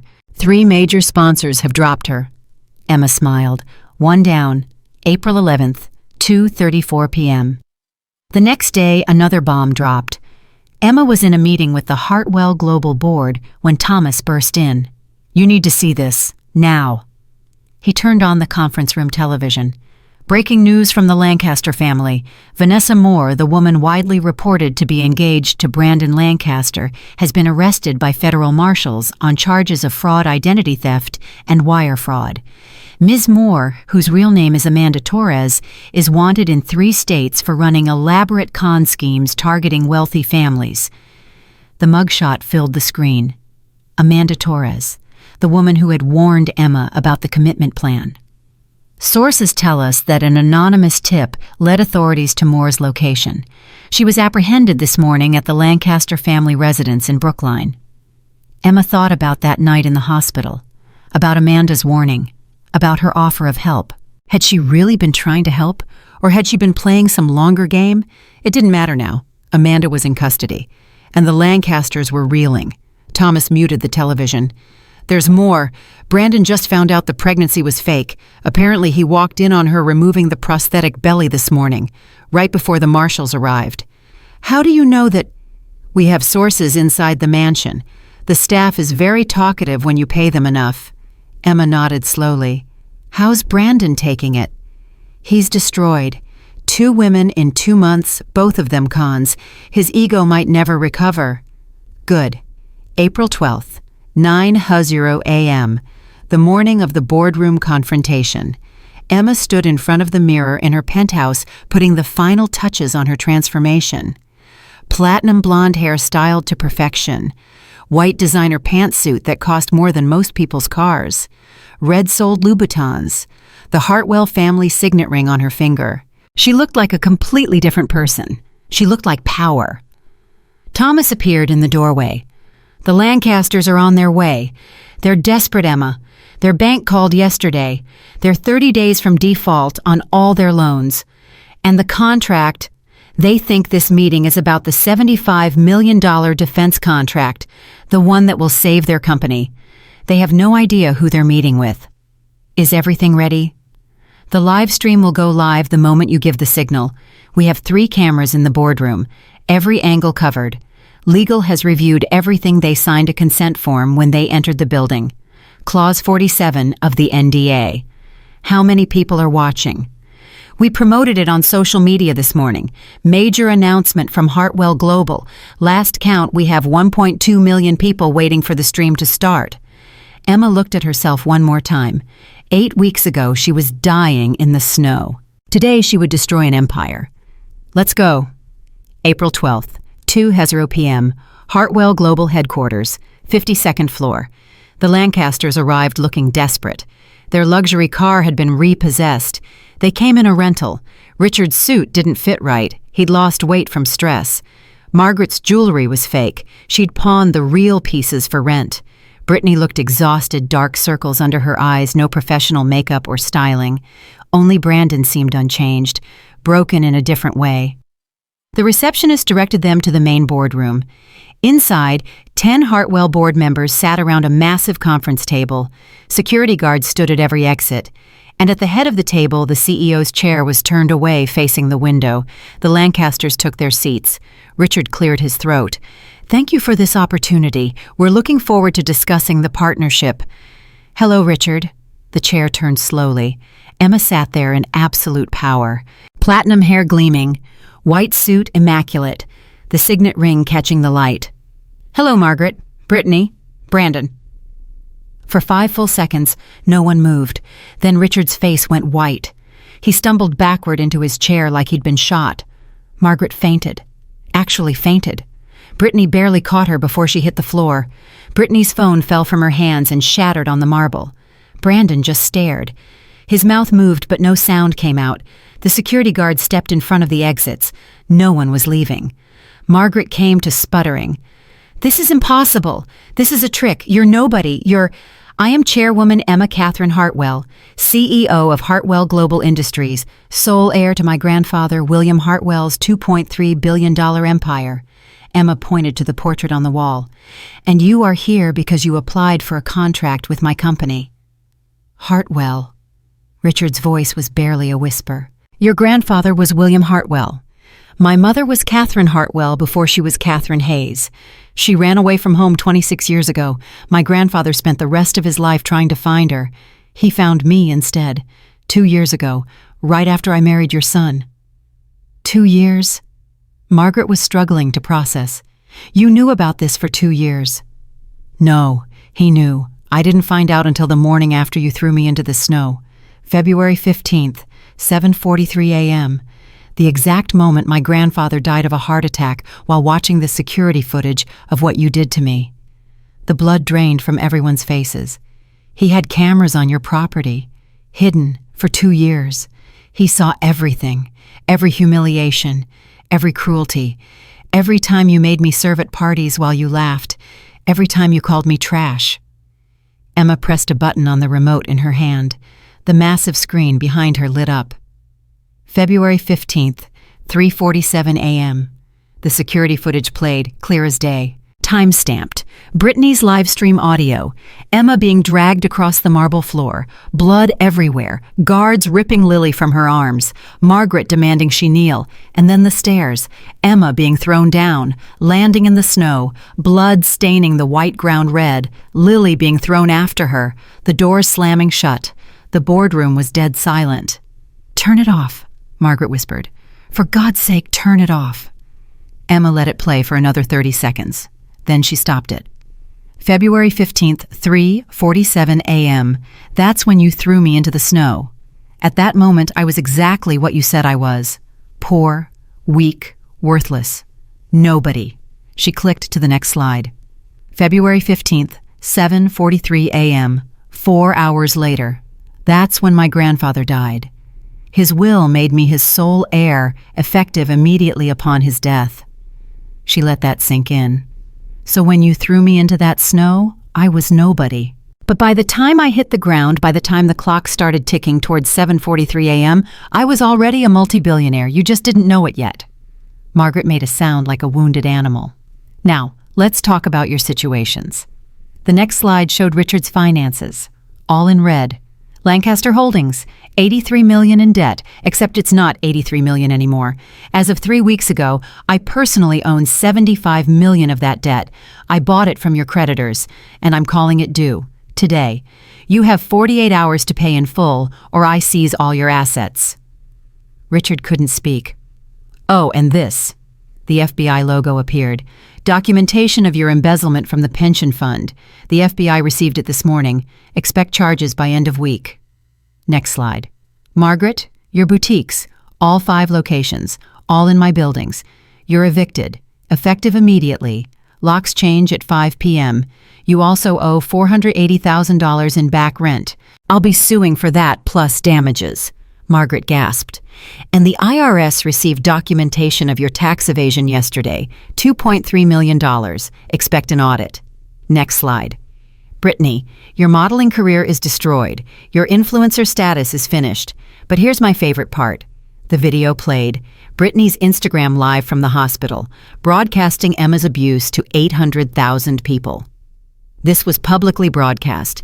It's admissible evidence. Boston PD received it this morning. Assault charges have been filed. Brittany burst into tears.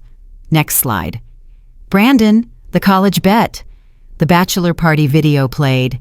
Every cruel word, every laugh. This goes to every major news outlet at 6 p.m. today. Your embezzlement from Lancaster Holdings has also been reported to the FBI. Emma paused. But here's what you really care about. The custody case. New evidence was submitted this morning. Dr. Chen's recording from the hospital. Brittany's live stream. Testimony from 3 former Lancaster employees. Emergency hearing scheduled for tomorrow. Different judge. You will never see Lily again. Brandon lunged across the table. You witch, you ruined everything. Security tackled him before he got halfway. Emma didn't even flinch. I ruined everything. She walked toward where he was pinned on the floor. You married me for a bet. You let your family abuse me for 3 years. You watched them throw your own daughter into a blizzard, and I ruined everything. She crouched down to his level. I didn't ruin your life, Brandon. You did. She stood up and turned to Margaret. Oh, one more thing. She picked up the remote. The screen switched to a live feed, viewers 200,000. This entire meeting has been live-streamed on my channel. 4.2 million people just watched everything. The comments flooded the screen. She is a queen. They deserve everything. This is the best revenge I've ever seen. Emma Hartwell is my hero. Brittany's voice was shrill. You can't, that's illegal. We didn't consent. Check the NDA you signed when you entered this building. Clause 47, media consent for business meetings. Emma handed Margaret the paper. You didn't read it, did you? I learned that from you. Always read what you sign. Security began escorting them out. Margaret was being dragged toward the door. You'll regret this. We'll sue you into... Sue me with what money you're bankrupt. Brittany was sobbing. I'm sorry. I'm really sorry. Please. You recorded my worst moment for entertainment. You wanted me to go viral for being humiliated. Congratulations. Now you're viral too. Brandon looked at Emma one last time. Lily is my daughter. No, she's my daughter. You're just the sperm donor who abandoned her. Richard walked out in silence, completely broken. The doors closed behind them. Emma stood alone in the boardroom looking out at the city skyline. Thomas approached. The stream just hit 5.8 million viewers. Emma's phone buzzed. A text from her legal team. Emergency custody hearing moved to tomorrow morning. With the new evidence, we're going to win. Lily is officially coming home. For the first time in months, Emma smiled. Outside the Hartwell building, chaos erupted. 50 reporters, camera flashes, questions screamed from every direction, and waiting by the curb, FBI agents with handcuffs. Richard Lancaster, Brandon Lancaster, you're under arrest for embezzlement and wire fraud. Emma watched from the 52nd floor window as they were loaded into federal vehicles. It was over. They had tried to destroy her. They had thrown her into the snow. They had tried to steal her daughter. And now they had lost everything. Her phone buzzed again. Thomas. Viewer count is at 7.2 million. The video is going viral. Every major news network wants an interview. Emma watched the FBI cars drive away. "Tell them I'll think about it." She turned away from the window and looked at the empty boardroom. At the chair where Margaret had sat, at the place where Brandon had been tackled to the ground. 8 weeks ago, she was dying in the snow. Today, she was standing on top of the world. And this was just the beginning. April 12th, 11:47 p.m. Emma sat alone in her penthouse watching the news coverage for the 5th time that night. Every channel was running the story. Every anchor was saying her name. Every commentator was analyzing what they called the most spectacular corporate revenge in history. The live stream had hit 12 million views. It was still climbing. Her phone had not stopped buzzing since she left the Hartwell building. Interview requests from every major network, messages from journalists, bloggers, podcasters, even a call from a Hollywood producer who wanted to option her life rights. She ignored all of them. Instead, she sat in the darkness with Lily sleeping in her arms, watching Margaret Lancaster's face freeze on the screen over and over again. That moment when she realized who Emma really was. That moment when her entire world collapsed. It should have felt satisfying. It did feel satisfying. But there was something else, too. Something Emma hadn't expected. Her phone rang. Megan. "Are you watching this?" Megan's voice was breathless with excitement. "You're on every channel. CNN, Fox, MSNBC. Everyone is talking about you." "I know. How does it feel to finally get justice?" Emma looked down at Lily. "It feels strange. I thought I would feel happier. I thought destroying them would fix something inside me." "Did it?" "I don't know yet. Ask me tomorrow after the custody hearing." "You're going to win. There's no way any judge will rule against you now, not after what came out today." "I hope you're right. I know I'm right. Get some sleep, Emma. Tomorrow is a big day." But Emma couldn't sleep. She sat there in the dark for hours holding her daughter, thinking about everything that had happened. 8 weeks ago, she was dying in the snow. 8 weeks ago, she had nothing. Now she had everything. So why did she still feel so empty? April 13th. 7:15 a.m. The custody hearing was scheduled for 9 o'clock. Emma arrived early again, this time with a larger team. 12 lawyers, 3 security guards, and Thomas, who hadn't left her side since the boardroom confrontation. The press was waiting outside the courthouse, hundreds of them. Camera flashes exploded like lightning as she walked up the steps. "Mrs. Hartwell! Mrs. Hartwell! How does it feel to be America's favorite billionaire? Is it true you're worth $3 billion? What do you say to people who call this revenge? Will you be pressing charges against Margaret Lancaster?" Emma said nothing, just walked past them, head high, Lily in her arms. Inside the courthouse, the atmosphere was different than 2 days ago. People recognized her now. They pointed. They whispered. Some even applauded as she walked past. She found a quiet corner to wait. And that's when Margaret appeared. Emma almost didn't recognize her.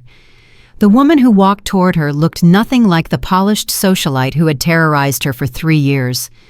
Margaret's hair was unwashed, her clothes were wrinkled, her face was bare of makeup showing every one of her 63 years. She looked broken.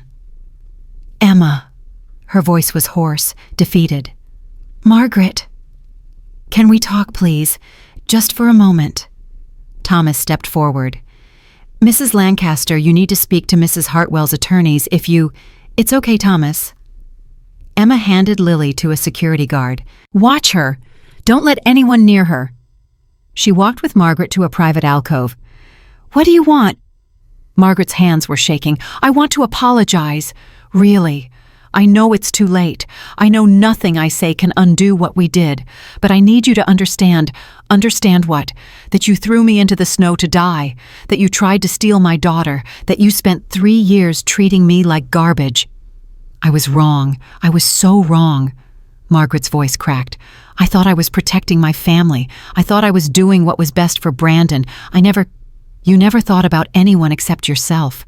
You never cared about Brandon or Brittany or Richard. You only cared about power, about control, about making sure everyone knew the Lancasters were better than everyone else. You're right. You're absolutely right. And now you've lost everything. Your money, your reputation, your family. Richard is in federal custody. Brandon is facing charges.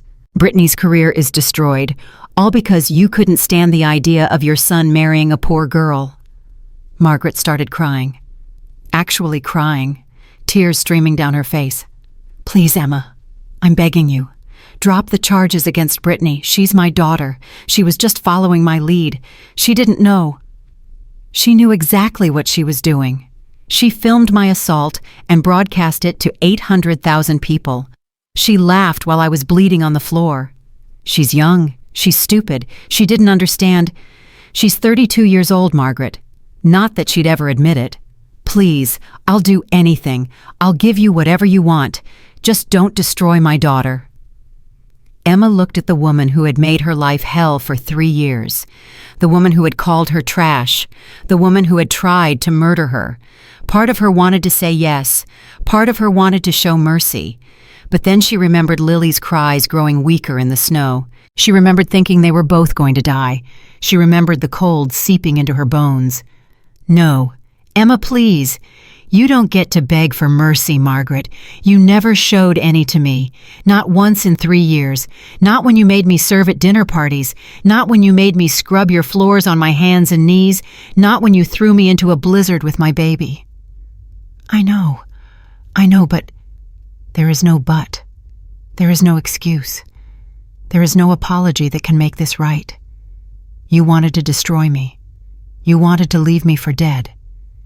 And now you're going to face the consequences. Emma turned and walked away. Emma. Margaret's voice was desperate. Emma, please. But Emma didn't look back. April 13th, 9:03 a.m., Judge Patricia Morrison presided over the new custody hearing. She was 55, sharp-eyed, with a reputation for fairness that had survived 30 years on the bench. The Lancaster family was not present. Brandon was still in federal custody. Richard was being transferred to a holding facility. Margaret and Brittany had been advised by their lawyers not to attend. Only their attorney Peterson represented their interests, and he knew he was going to lose. Your Honor, Sarah Chen began, we are here today to finalize custody of Lily Mitchell Lancaster. As the court is aware, significant developments have occurred since the initial hearing 2 days ago. I'm aware, Counselor. I've reviewed all the evidence. Then you've seen the security footage from the Lancaster residence, the hospital recordings, the testimony from former Lancaster employees, all of which demonstrate a clear pattern of abuse and endangerment. I have. The petitioners threw my client and her 3-day-old infant into a blizzard with the intention of letting them die. This is not speculation. This is documented fact, corroborated by multiple witnesses and captured on video. Judge Morrison looked at Peterson. Does the respondent wish to contest these facts? Peterson stood reluctantly. Your Honor, my clients maintain that the events of February 15th have been mischaracterized. Mrs. Hartwell was experiencing a mental health crisis and— Save it, Counselor. Judge Morrison's voice was cold. I've seen the psychiatric evaluation your client submitted. I've also seen the evidence that it was fraudulent, purchased from a doctor who has since been stripped of his license and is himself facing criminal charges. Peterson's face fell. I've also reviewed the financial records showing payments from Lancaster Holdings to Dr. Harold Freeman, the phone records, the bank transfers. This was a coordinated effort to falsely imprison a woman and steal her child. Your Honor, I'm not finished. Judge Morrison leaned forward. In my 30 years on this bench, I have seen a lot of ugly custody battles. I have seen parents lie, cheat, and manipulate to get what they want. But I have never seen anything as egregious as what the Lancaster family did to this woman. The courtroom was silent. They didn't just try to take her child. They tried to destroy her. They tried to kill her. And when that failed, they tried to have her locked up in a psychiatric facility so they could raise her daughter as their own. Emma felt tears forming in her eyes. This is not a custody dispute. This is a case of systematic abuse, fraud, and attempted murder. And I will not allow the perpetrators to benefit from their crimes. Judge Morrison picked up her gavel. I am granting full and permanent custody of Lily Mitchell Lancaster to her mother, Emma Catherine Hartwell. The Lancaster family is hereby prohibited from any contact with the child. Any attempt to violate this order will result in immediate criminal prosecution. The gavel came down. This case is closed. Emma let out a sob. She couldn't help it. After everything, after 3 years of abuse, after the snow, after the fear that she would never see her daughter again, it was finally over. Lily was hers. Forever. Sarah Chen hugged her. Thomas shook her hand. Even some of the court staff were applauding. Outside, the press went wild. Mrs. Hartwell, how does it feel to have custody? What will you do now? Do you have a message for the Lancaster family? Emma stopped at the top of the courthouse steps. She looked out at the sea of cameras and microphones, at the millions of people who would see this moment. I have a message, she said, not for the Lancasters, for everyone who's watching, everyone who's ever been told they're nothing, everyone who's ever been thrown away like trash. She paused. Get up, fight back, and never let anyone tell you that you don't matter, because you do. You matter more than you know. The questions erupted again, but Emma was already walking away. She had said everything she needed to say. April 14th, 3:27 p.m. The day after the custody victory, Emma received an unexpected visitor. She was in her office at Hartwell Global when Thomas knocked on the door. There's someone here to see you. She doesn't have an appointment, but I think you'll want to talk to her. Who is it? Amanda Torres. Emma's heart stopped. The con artist? The one who was arrested. She made bail this morning. She says she has information you need to hear. Emma thought about it for a moment. Amanda had warned her about the commitment plan. She had tried to help in her own twisted way. Send her in. Amanda looked different in person than she had in the hospital room. Without the designer clothes and the fake pregnancy belly, she was smaller somehow, more vulnerable. Thank you for seeing me, Amanda said. You have 5 minutes. I know I don't deserve your time or your trust, but there are things you don't know about the Lancasters, things that could help you. Help me how they're already destroyed. Not completely. Richard and Brandon are facing charges, yes. Margaret and Brittany are ruined socially. But there's more. Hidden assets, offshore accounts, money they've been stealing for decades. Why would you tell me this? Amanda sat down without being invited. Because I'm going to prison. Probably for a long time. And before I go, I want to do something good. Something that actually matters. This is your idea of doing good. I know what I am, Emma. I'm a con artist, a liar, a thief. I've spent my whole life taking from people who had too much. But you? Amanda shook her head. You're different. What they did to you was wrong. Even by my standards, it was wrong. So you want to help me out of guilt? I want to help you because you deserve it, and because the Lancasters deserve to lose everything. Not just most of it, everything. Emma studied the woman across from her, the woman who had pretended to be pregnant with Brandon's child, who had planned to steal millions from the family. What kind of information are we talking about? Richard has accounts in the Cayman Islands, about $40 million that the FBI doesn't know about. Margaret has a safety deposit box in Switzerland with jewelry worth at least $10 million, and there's a property in the Bahamas registered under a shell company that they've been using for years to hide money from taxes. How do you know all this? Because I spent 2 years embedded with that family, Emma. I was planning the biggest score of my career. I know where all the bodies are buried. What do you want in exchange? Amanda smiled sadly. Nothing. I'm going to prison regardless, but I'd rather go knowing that Margaret Lancaster is going to die broke than knowing she still has a secret fortune stashed away. Emma considered this. It could be a trap, another con, another manipulation. But it could also be the final nail in the Lancaster coffin. Write it all down, every account, every property, every hidden asset. My lawyers will verify everything. And if it's real, then maybe I'll put in a good word for you at your sentencing. Amanda laughed. A good word from America's favorite billionaire, that might actually help. She stood to leave, then paused at the door. For what it's worth, Emma, I really am sorry about what happened to you, about being part of it. I told myself I was only hurting rich people who deserved it. But you didn't deserve any of it. No, I didn't. Good luck. With everything. Amanda left. Emma sat alone in her office thinking about everything that had happened, about the strange web of lies and betrayals that had brought her here, about the grandfather she never knew who had saved her life, about the empire she now controlled, and about what she wanted to do with it. April 20th, 10:00 a.m. 1 week after the custody hearing, Emma held a press conference.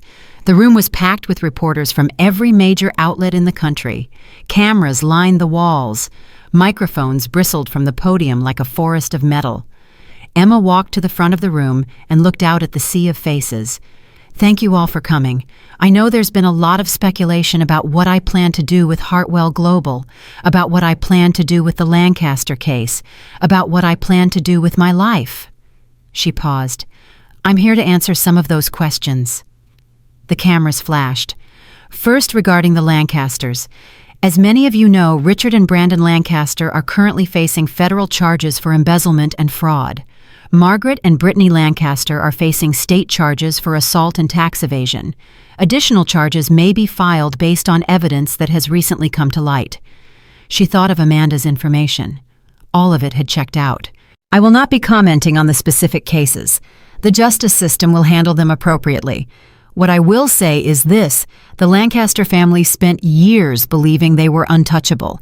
They believed their money and their connections put them above the law. They were wrong. Murmurs rippled through the crowd.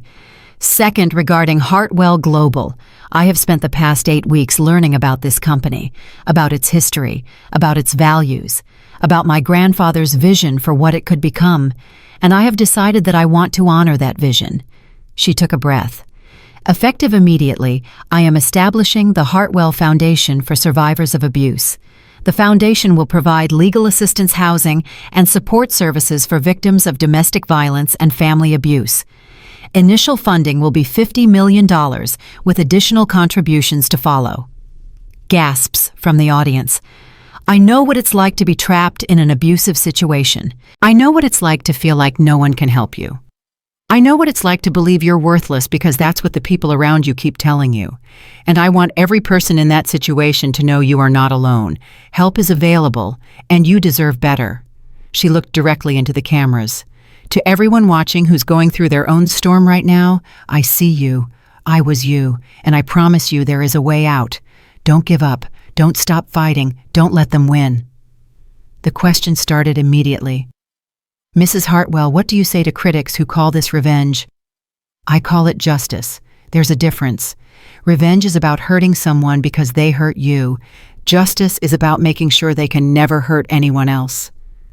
Do you feel any sympathy for the Lancaster family? I feel sympathy for anyone who has lost everything. But I don't feel responsible for their choices. They chose to abuse me. They chose to throw me into the snow. They chose to try to steal my daughter. These are their consequences. What about Brandon? He's the father of your child. Brandon signed away his parental rights last week. He chose to do that. He could have fought. He could have tried to be a father. Instead, he took a plea deal and gave up. That tells you everything you need to know about who he really is.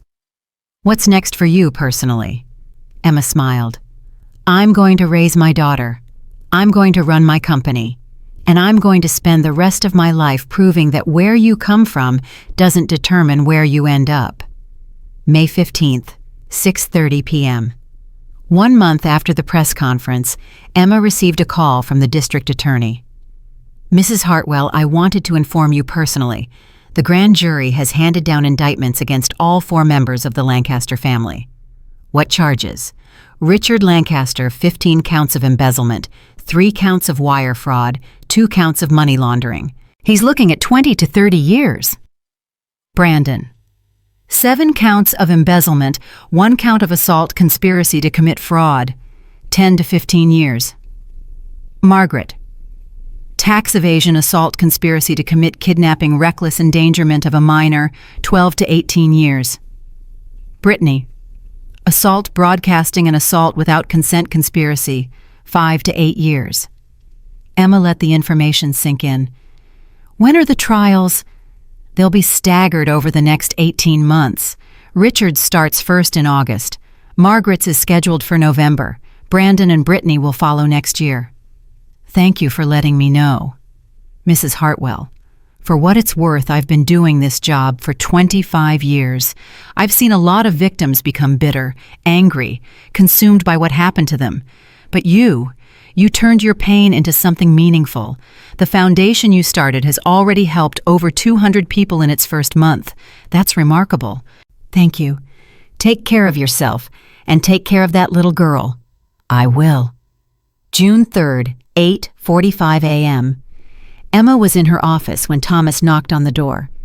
You have a visitor, an unusual one. Who? Brittany Lancaster. Emma's eyes widened. She's not supposed to be within 500 feet of me. There's a restraining order. She's in the lobby. Security is holding her. She says she has something to give you. Something important. What could she possibly have that I would want? She says it belonged to your mother. Emma's heart stopped. Send her up, but keep security close. 5 minutes later, Brittany Lancaster walked into Emma's office. She looked nothing like the confident influencer who had filmed Emma's assault. She looked broken, haunted, small. In her hands was a velvet box. I know I'm not supposed to be here, Brittany said. Her voice was barely a whisper. I know you hate me. I know you have every right to hate me. What do you want, Brittany? I want to give you this. She held out the velvet box. I've had it for months, since that night at the mansion. I was going to sell it, but I couldn't. I don't know why. I just couldn't. Emma took the box with trembling hands. She opened it. Inside was her mother's pearl necklace, the one Margaret had let Brittany take, the one Emma thought was gone forever. How did you? I took it from your room, after they threw you out. I was going to pawn it, but something stopped me. Maybe it was guilt. Maybe it was fear. I don't know. Emma lifted the necklace from the box. It was exactly as she remembered. Simple, elegant. The only connection she had left to the woman who raised her. Why are you returning it now?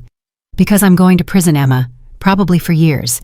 And before I go, I wanted to do one thing that wasn't selfish, one thing that might actually matter. Brittany started crying. I know it doesn't make up for anything. I know you can never forgive me, but I wanted you to have it back. Your mom would have wanted you to have it. Emma looked at the necklace. Then she looked at Brittany, this broken, pathetic woman who had helped destroy her life. Thank you, she said finally, for bringing this back. Does this change anything with the charges? No, you still have to face the consequences of what you did. I know. Brittany wiped her eyes. I know. I hoped. Brittany. Emma's voice was surprisingly gentle. What you did to me was terrible. Unforgivable, really. But returning this necklace, it shows me that somewhere inside you, there's still a person. Don't let prison destroy that person. Use the time to become better. Brittany nodded, still crying. Now go, before security escorts you out. Brittany left. Emma sat alone in her office, holding her mother's necklace, remembering the woman who had worked 3 jobs to raise her, who had died alone and proud, who had never known that her father had been looking for her all along. I wish you could see me now, Mom, she whispered. I wish you could see what I've become. She fastened the necklace around her neck. It felt like coming home. August 15th, 2:00 p.m. Richard Lancaster's trial began on a hot August afternoon. Emma didn't attend in person, but she watched the coverage on television, watched as the prosecution laid out years of financial crimes, watched as witness after witness testified to his corruption, watched as his own lawyers struggled to mount a defense. The trial lasted 3 weeks. On September 5th, the verdict came in. Guilty on all 15 counts of embezzlement.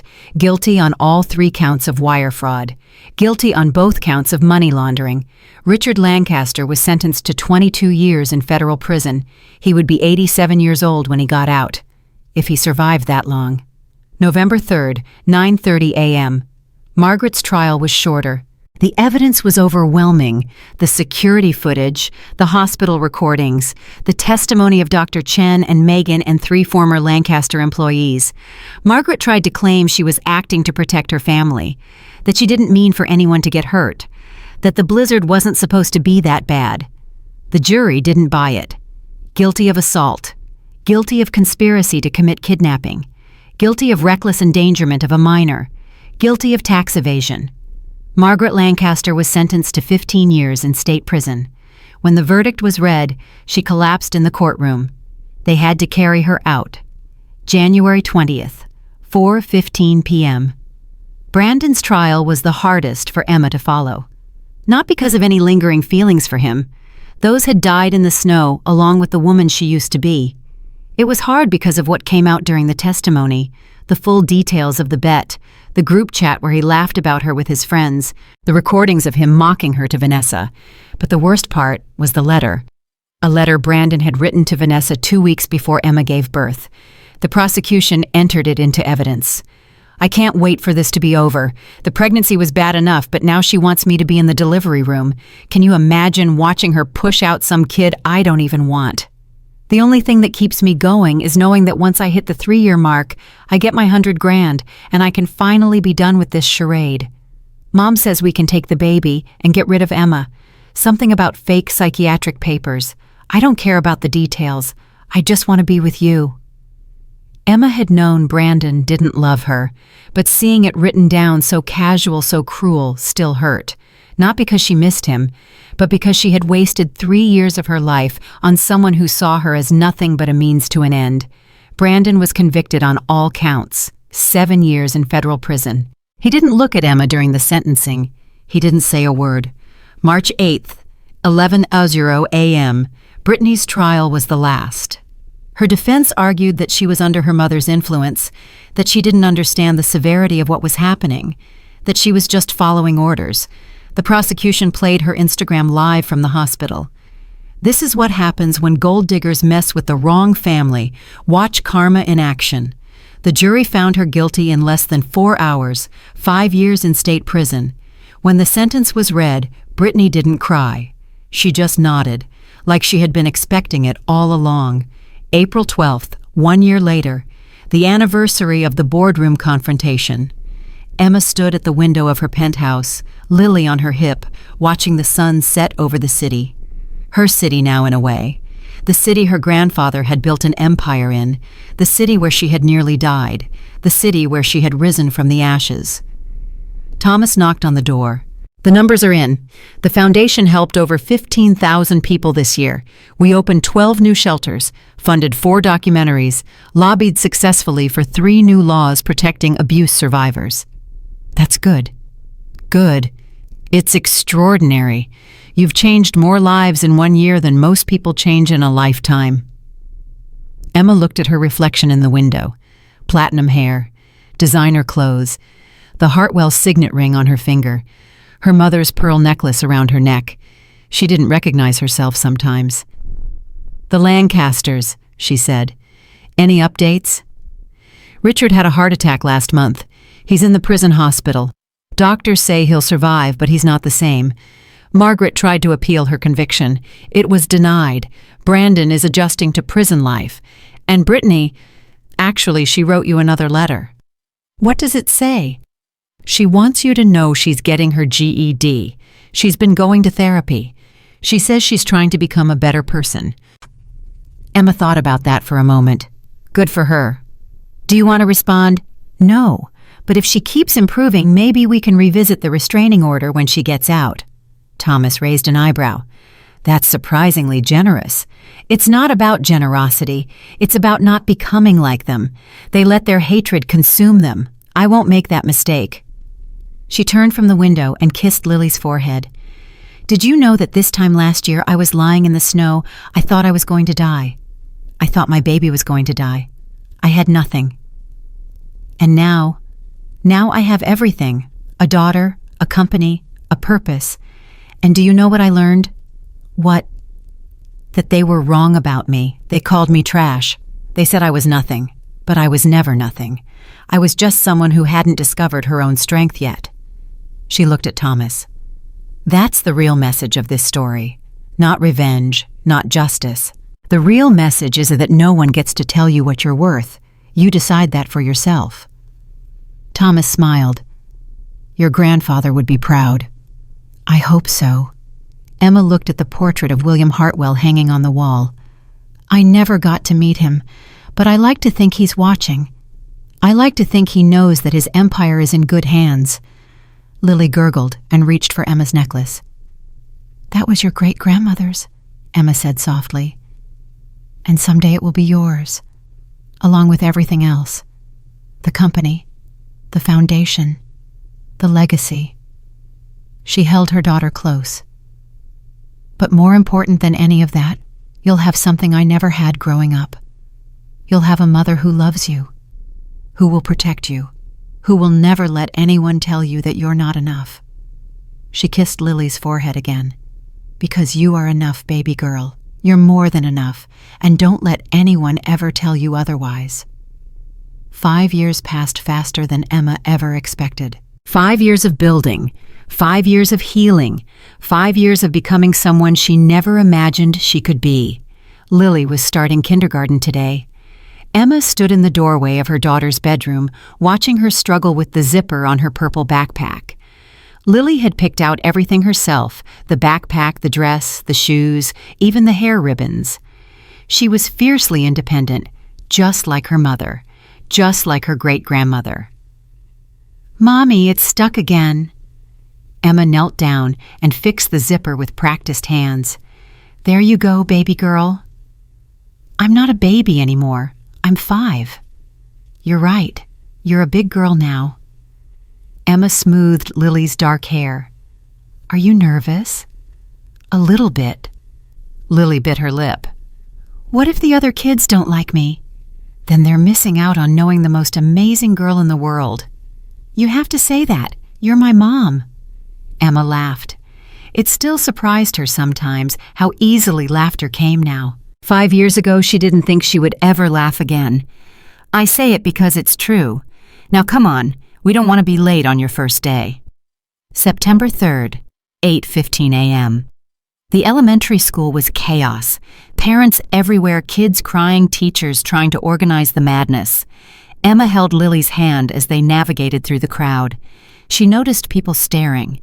She was used to it by now. Emma Hartwell, the billionaire who destroyed a dynasty, the woman whose revenge video had been viewed over 200 million times, the face of survivor empowerment. But today, she wasn't any of those things. Today, she was just a mom dropping her daughter off at kindergarten. Mrs. Hartwell, Emma turned. A woman was approaching her mid-30s with kind eyes and nervous energy. I'm sorry to bother you. I just wanted to say my name is Jennifer Walsh. 3 years ago, your foundation helped me escape my husband. He was hurting me and my kids. I didn't think I had anywhere to go, but your people found me a safe place. They got me a lawyer. They helped me start over. Emma felt her throat tighten. I'm so glad we could help. You saved my life, Mrs. Hartwell. You and your foundation. I just wanted you to know that. Jennifer wiped her eyes. My daughter's starting kindergarten today, too. Because of you, she gets to have a normal childhood. She gets to have a future. Emma didn't know what to say. She hugged the woman instead. Thank you for telling me, she whispered.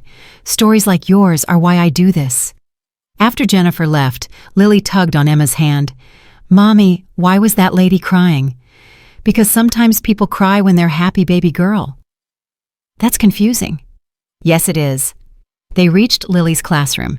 The teacher, a young woman named Ms. Patterson, greeted them warmly. You must be Lily. We're so excited to have you.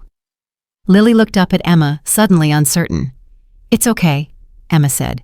I'll be right here when school is over. I promise. Promise, promise. Promise, promise. Lily hugged her mother tight, then let go and walked into the classroom. At the door, she turned and waved. Emma waved back, fighting tears. Her baby was growing up. September 3rd, 9:47 a.m. Emma was in her office at Hartwell Global when Thomas knocked on the door. "You have a visitor, someone from the past." "Who?" "Brandon Lancaster." Emma's blood ran cold. "He's supposed to be in prison for another 2 years." "He was released early. Good behavior, apparently." Emma stood up slowly. Her hands were steady, but her heart was pounding. She hadn't seen Brandon since his trial, since he was led away in handcuffs while she watched from the gallery. "Does he have an appointment?" "No, he just showed up. Security is holding him in the lobby." "What does he want?" "He says he needs to talk to you. He says it's about Lily." Emma felt her protective instincts flare. "If he thinks he's getting anywhere near my daughter—" "I already told him that's not happening, but he's insistent. He says he has something to tell you, something important." Emma considered her options. She could have security remove him. She could call the police. He was technically violating the terms of his release by coming here. She could pretend he didn't exist. But curiosity won. "Send him up. Keep security close." 5 minutes later, Brandon Lancaster walked into her office. He looked nothing like the man she had married. Prison had aged him 20 years. His hair was gray now. His face was lined. His shoulders slumped with defeat. "Emma," his voice was hoarse, "thank you for seeing me. You have 5 minutes. I know I don't deserve that much. You don't, so talk fast." Brandon sat down without being invited. His hands were shaking. "I'm dying, Emma." The words hung in the air. "What?" "Cancer. Pancreatic, stage 4. The doctors say I have maybe 6 months." Emma didn't know how to feel. Part of her wanted to say good. Part of her felt something that might have been pity. "I'm sorry to hear that." "No, you're not, and you shouldn't be. After everything I did to you—" Brandon shook his head. "I spent 5 years in prison thinking about that night. The night we threw you into the snow. I replay it in my head every single day. The look on your face, the sound of your screams, the way Lily was crying. Why are you telling me this? Because I want you to know that I'm sorry, not because I'm dying, not because I want anything from you. I'm sorry because I finally understand what I did. It took 5 years in a cell, but I finally get it." Emma studied him, looking for the angle, looking for the con. She couldn't find one. "You understand what exactly—" "I understand that you were a real person, not a game, not a bet. Not a thing to be used and thrown away. You were a human being who loved me, and I treated you like garbage because I was too weak and too selfish to be anything else. That's quite a revelation. Prison gives you time to think. Too much time." Brandon looked at the floor. "I wrote you letters, hundreds of them. I never sent them because I knew you wouldn't read them. But I wrote them anyway. Apologizing. Explaining. Begging for forgiveness I know I don't deserve. What do you want, Brandon? You said this was about Lily." "I don't want custody. I know I signed away my rights. I know I don't deserve to be her father. But His voice broke. "I'm going to die without ever meeting her, without her ever knowing I existed. And I wanted to ask if maybe someday you could tell her that I was sorry, that her father was a terrible person who did terrible things, but in the end, he was sorry." Emma felt something shift inside her. Not forgiveness. She would never forgive him for what he did. But something else. Understanding, maybe. Or closure. "You want me to tell Lily that her father was a monster who threw her into a blizzard when she was 3 days old, but at least he apologized before he died." Brandon flinched. "When you put it like that, that's what happened, Brandon. That's the truth. You can't sanitize it with a deathbed apology." I know. He was crying now, tears streaming down his face. "I'm not asking you to make me look good. I'm asking you to tell her the truth. All of it, including that I spent my last years regretting everything I did." Emma was quiet for a long moment. "I'll think about it. That's all I can ask." Brandon stood up. He was unsteady on his feet. "One more thing," he said. "My mother. She's sick too. Not dying, but prison broke her. She's in a nursing home now, can barely remember her own name most days." "I know. Thomas keeps me updated. She asks about you sometimes, in her lucid moments." She says your name over and over. Emma, Emma, Emma, the nurses don't know what it means. What does it mean? I think it means she's haunted by you, by what she did. I think your face is the last thing she sees before she falls asleep, and the first thing she sees when she wakes up. Brandon smiled grimly. You wanted revenge, Emma. You got it. Even death won't let us escape what we did to you. He walked to the door. Brandon. He stopped. I hope you find peace. Before the end. I genuinely hope you find peace. I don't think I will, but thank you for saying it. He left.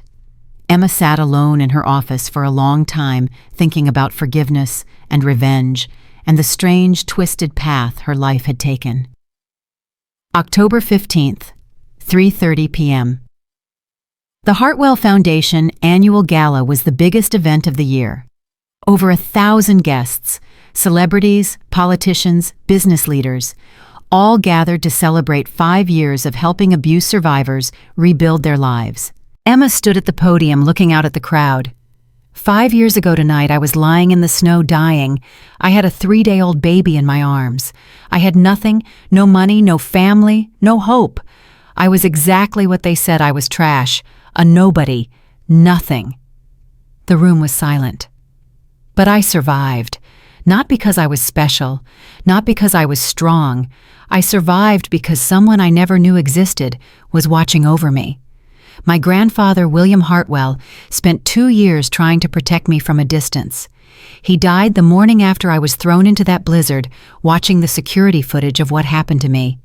His heart gave out, but his legacy saved my life. Emma paused to compose herself. Tonight isn't about me.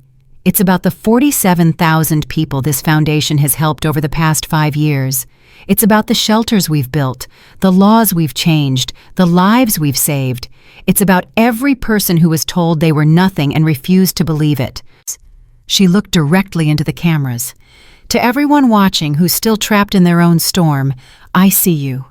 I was you, and I'm telling you, there is a way out. It might not feel like it. The people hurting you might seem invincible, but they're not. Nothing is permanent. Not pain, not suffering, not the lies they tell you about yourself. She took a breath. You are not trash. You are not worthless. You are not any of the things they say to break you. You have power. You have worth. You have a future. And someday you're going to look back on this moment and realize it was the beginning of something extraordinary. The applause was thunderous. November 28th, 6:00 p.m.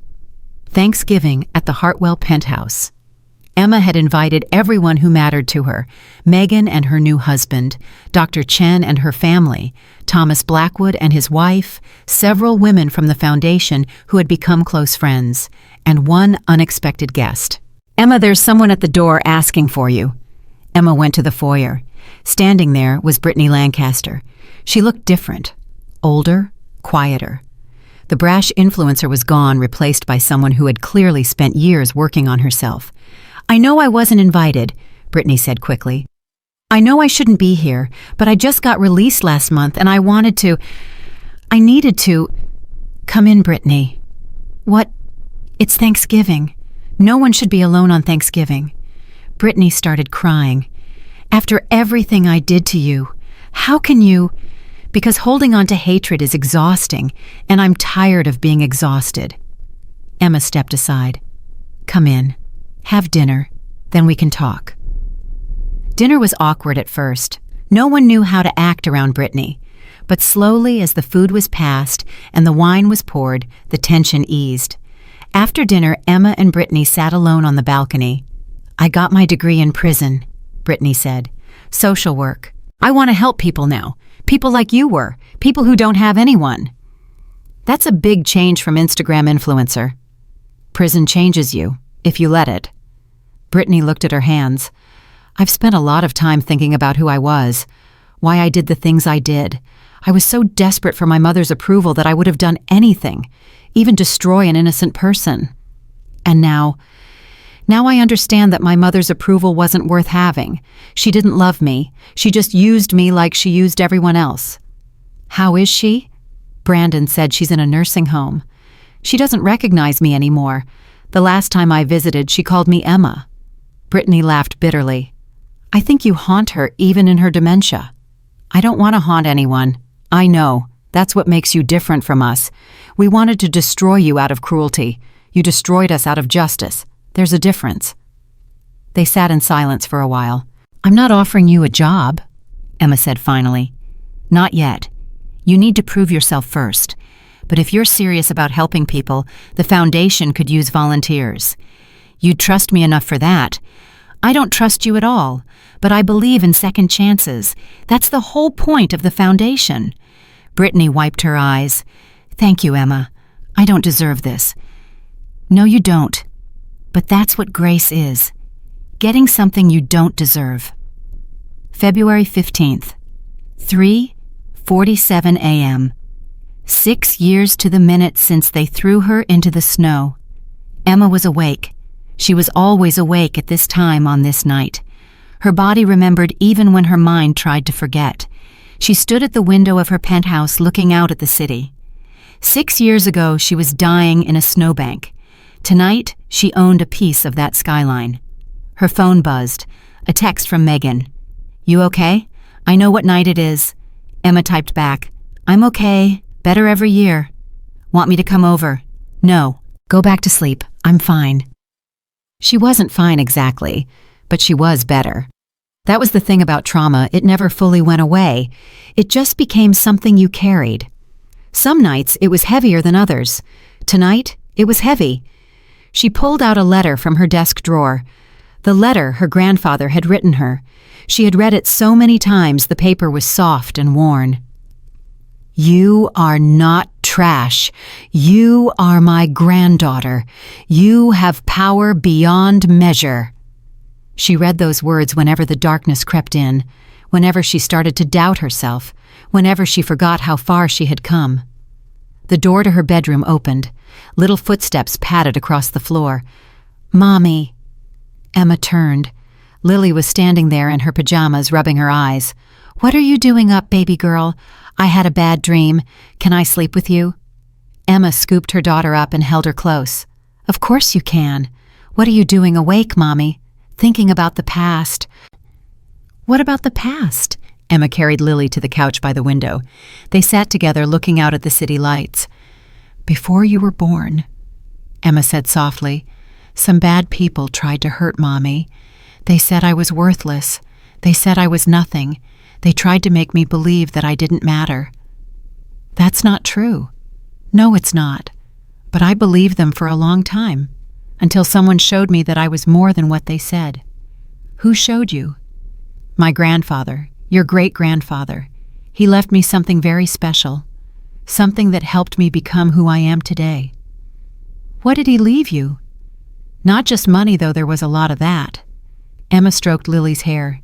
He left me a legacy, a purpose, a reason to keep fighting.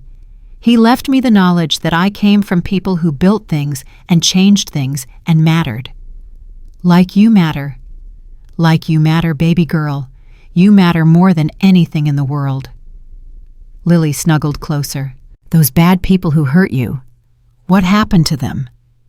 Emma thought about Richard dying slowly in a prison hospital, about Margaret lost in dementia, about Brandon counting down the months until cancer took him, about Brittany trying to rebuild her life from nothing.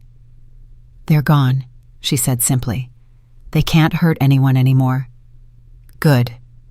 Within minutes, Lily was asleep in her arms.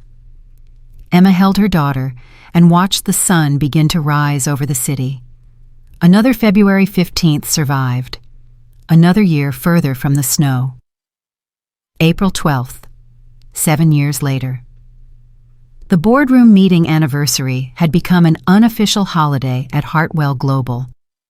Every year on this date, Emma gave a speech to her employees. Every year, the video of the original confrontation was played at the foundation's annual fundraiser. But this year was different. This year, Emma was announcing her retirement. 7 years ago, I walked into this boardroom as a weapon of destruction. I was consumed by rage, by pain, by the need to make the people who hurt me suffer. And I succeeded. The Lancaster family was destroyed, their empire crumbled, their lives were ruined. The boardroom was packed with executives, board members, and media. But somewhere along the way, I realized that destruction wasn't enough. That revenge, no matter how justified, leaves you empty. That the only way to truly win is to build something that outlasts the hate. She looked around the room. For the past 7 years, I have tried to do that. The Hartwell Foundation has helped over 100,000 survivors of abuse. We've built 23 shelters across the country. We've changed laws in 15 states. We've proven that one person given the right resources and the right motivation can change the world. She took a breath. But I'm tired, and I want to spend time with my daughter while she still thinks I'm cool. Light laughter from the audience. So effective, immediately I am stepping down as CEO of Hartwell Global. I will remain as chairwoman of the board and continue to oversee the foundation, but the day-to-day operations will be handled by someone else. She gestured to Thomas, who stood at the back of the room. Thomas Blackwood has been with me since the beginning. He's the reason I'm alive. He's the reason the foundation exists, and he's the best person I know to lead this company into the future. Thomas walked to the front of the room, visibly emotional. I don't know what to say, he managed. Say yes. Yes, of course yes. The applause was warm and genuine. After the announcement, Emma stood alone in her office one last time. 7 years of memories lived in this room. 7 years of victories and setbacks, triumphs and tears. Her phone buzzed. A text from an unknown number. I saw your announcement. I'm proud of you. You became exactly who you were meant to be. Emma stared at the message. She didn't recognize the number. Who is this? She typed back. Someone who warned you once. Someone who's trying to do better. Amanda Torres, the con artist who had helped bring down the Lancasters. Where are you? Starting over. New name, new life. The foundation helped me get there. Emma smiled. I'm glad. Take care of yourself, Emma. You've earned some peace. You too, Amanda. She put down the phone and looked around her office one last time. Then she walked out and didn't look back. June 15th. 5 years later. Lily's 10th birthday party was a circus. 20 kids running around the backyard of their new house in Connecticut.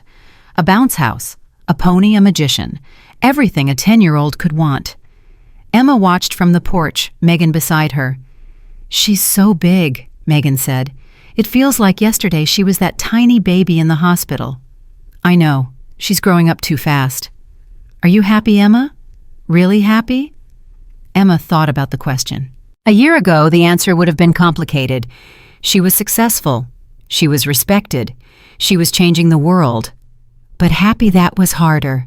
Then she met Daniel. He was a civil rights lawyer who had worked with the foundation on several cases. Smart, kind, funny. He didn't care about her money or her fame. He just liked her. They had been dating for 8 months. He was at the party right now helping supervise the bounce house. Yes, Emma said. I think I finally am. Finally, Megan laughed. Only took you 12 years. Some of us are slow learners. Daniel came over and kissed Emma on the cheek. The pony just tried to eat the birthday cake. Please tell me you stopped it. I did, but I'm pretty sure it's plotting revenge. Emma laughed. A real laugh. The kind that comes from somewhere deep. I love you, she said. Daniel blinked. It was the first time she had said it. I love you too. I know you do. I've been scared to say it back, but I'm not scared anymore. He kissed her again, longer this time. Lily ran over covered in frosting. Are you guys kissing? That's gross? One day you won't think it's gross. Yes, I will. Boys are yucky. Remember that when you're 16. December 25th. 12 years after the snow. Christmas morning. Emma woke up to Lily bouncing on her bed. Wake up. Wake up. It's Christmas. What time is it? It's Christmas time. Emma groaned and pulled herself out of bed. Daniel was already up making coffee in the kitchen. They had gotten married last spring, a small ceremony, just family and close friends, including Brittany Lancaster. Brittany had worked at the foundation for 3 years now. She ran one of the shelters. She was good at it, really good. The women trusted her because she understood what it was like to hit rock bottom. She and Emma weren't exactly friends, but they were something. Allies, maybe. Two people who had been through hell and come out the other side. Under the tree, there was a special gift for Lily, a velvet box. "What's this?" Lily held it up. "Open it and see." Lily opened the box. Inside was a pearl necklace. "That was your great-grandmother's," Emma said. "Catherine Hartwell. She gave it to me before she died. Now I'm giving it to you." "It's beautiful." "It's more than beautiful. It's a reminder that you come from strong women, women who survived, women who built things, women who refused to let anyone tell them they were less than." Emma fastened the necklace around Lily's neck. "One day you'll give this to your daughter, and you'll tell her the same thing I'm telling you now. You are enough. You always have been. You always will be." Lily hugged her mother tight. "Thank you, Mom. I love you." "I love you too, baby girl, more than you'll ever know." April 12th, 15 years after the snow. Emma was 53 years old. Her hair was still blonde, though she helped it along now. Her face showed her age, but she didn't mind. Every line was a victory. Every gray hair was a year survived. She was giving a TEDx talk today, the biggest audience of her life. 5,000 people in the auditorium, millions more watching online, the topic rising from the snow. She walked onto the stage to thunderous applause. 15 years ago tonight, she began. "I was thrown into a blizzard by my husband's family. I had a 3-day-old baby in my arms. I was bleeding. I was broken. I was dying. And I believed with absolute certainty that I was worthless." The audience was silent. "They called me trash. They called me a nobody. They said I didn't deserve to live. And for a few hours there lying in that snow, I believed them. I gave up. I closed my eyes and waited to die." She paused. "But I didn't die. Someone saved me. Someone I didn't even know existed. And when I woke up, I discovered something that changed everything. I wasn't a nobody. I never had been. I was the granddaughter of a billionaire who had been watching over me for years, waiting for the right moment to bring me home." She looked out at the crowd. "Now I know what you're thinking. Great story, Emma, but most of us don't have secret billionaire grandfathers waiting to rescue us. And you're right. That part of my story is unusual. That part is luck, or fate, or whatever you want to call it." She stepped forward. "But here's what isn't luck. Here's what isn't fate. The decision to get back up. The decision to fight. The decision to prove them wrong. That's not about money or family or secret inheritances. That's about something inside you that no one can give you and no one can take away." She felt tears forming in her eyes. "I have spent the last 15 years building something. A foundation that has helped hundreds of thousands of people escape abuse. A company that employs thousands of workers at living wages. A legacy that will outlast me, that will keep helping people long after I'm gone." She took a breath. "But the thing I'm most proud of isn't any of that. The thing I'm most proud of is this: I survived. I survived when they tried to kill me. I survived when the whole world was against me. I survived when I had every reason to give up." She looked directly into the cameras. "And so can you. Whatever you're facing right now, whoever is trying to break you, whatever voice in your head is telling you that you're worthless, you can survive. You can overcome. You can rise." She raised her chin. "They threw me into the snow when I was nobody. What they didn't know was that the snow doesn't last forever. Spring always comes. And when it came for me, I rose like a queen." The audience erupted. 5,000 people on their feet, cheering, crying, applauding. Emma stood there and let it wash over her. 15 years. From dying in the snow to standing on this stage. From nothing to everything. From victim to survivor to something more. After the speech, Lily found her backstage. She was 20 now, tall and beautiful, with her father's dark hair and her mother's fierce eyes. "That was amazing, Mom." "Thank you, sweetheart." "Did you mean it? Everything you said?" "Every word." Even the part about anyone being able to rise. Especially that part. Lily hugged her. I'm proud of you. I'm so proud to be your daughter. Emma held her tight. This girl who had survived the snow with her. This girl who had grown up watching her mother transform from victim to warrior to healer. I'm proud of you too, baby girl. Always have been. Always will be. They walked out of the auditorium together into the spring sunlight. Emma looked up at the sky, clear and blue and full of possibility. She thought about her grandfather who had died trying to save her, about her mother who had been too proud to ask for help, about the girl she used to be lying in the snow believing she was worthless. That girl was gone now, transformed, reborn. In her place stood a woman who had built an empire from ashes, a woman who had turned pain into purpose, a woman who had proven beyond any doubt that where you start doesn't determine where you end up. The snow didn't last forever. Spring came, and Emma Catherine Hartwell rose, not because she was special, not because she was lucky, but because she refused to stay down, because she got back up, because she fought, because she won. They threw her away like trash. What they didn't know was that trash doesn't build empires. Trash doesn't change laws. Trash doesn't save 100,000 lives. She was never trash. She was a queen. And queens don't break. They rise.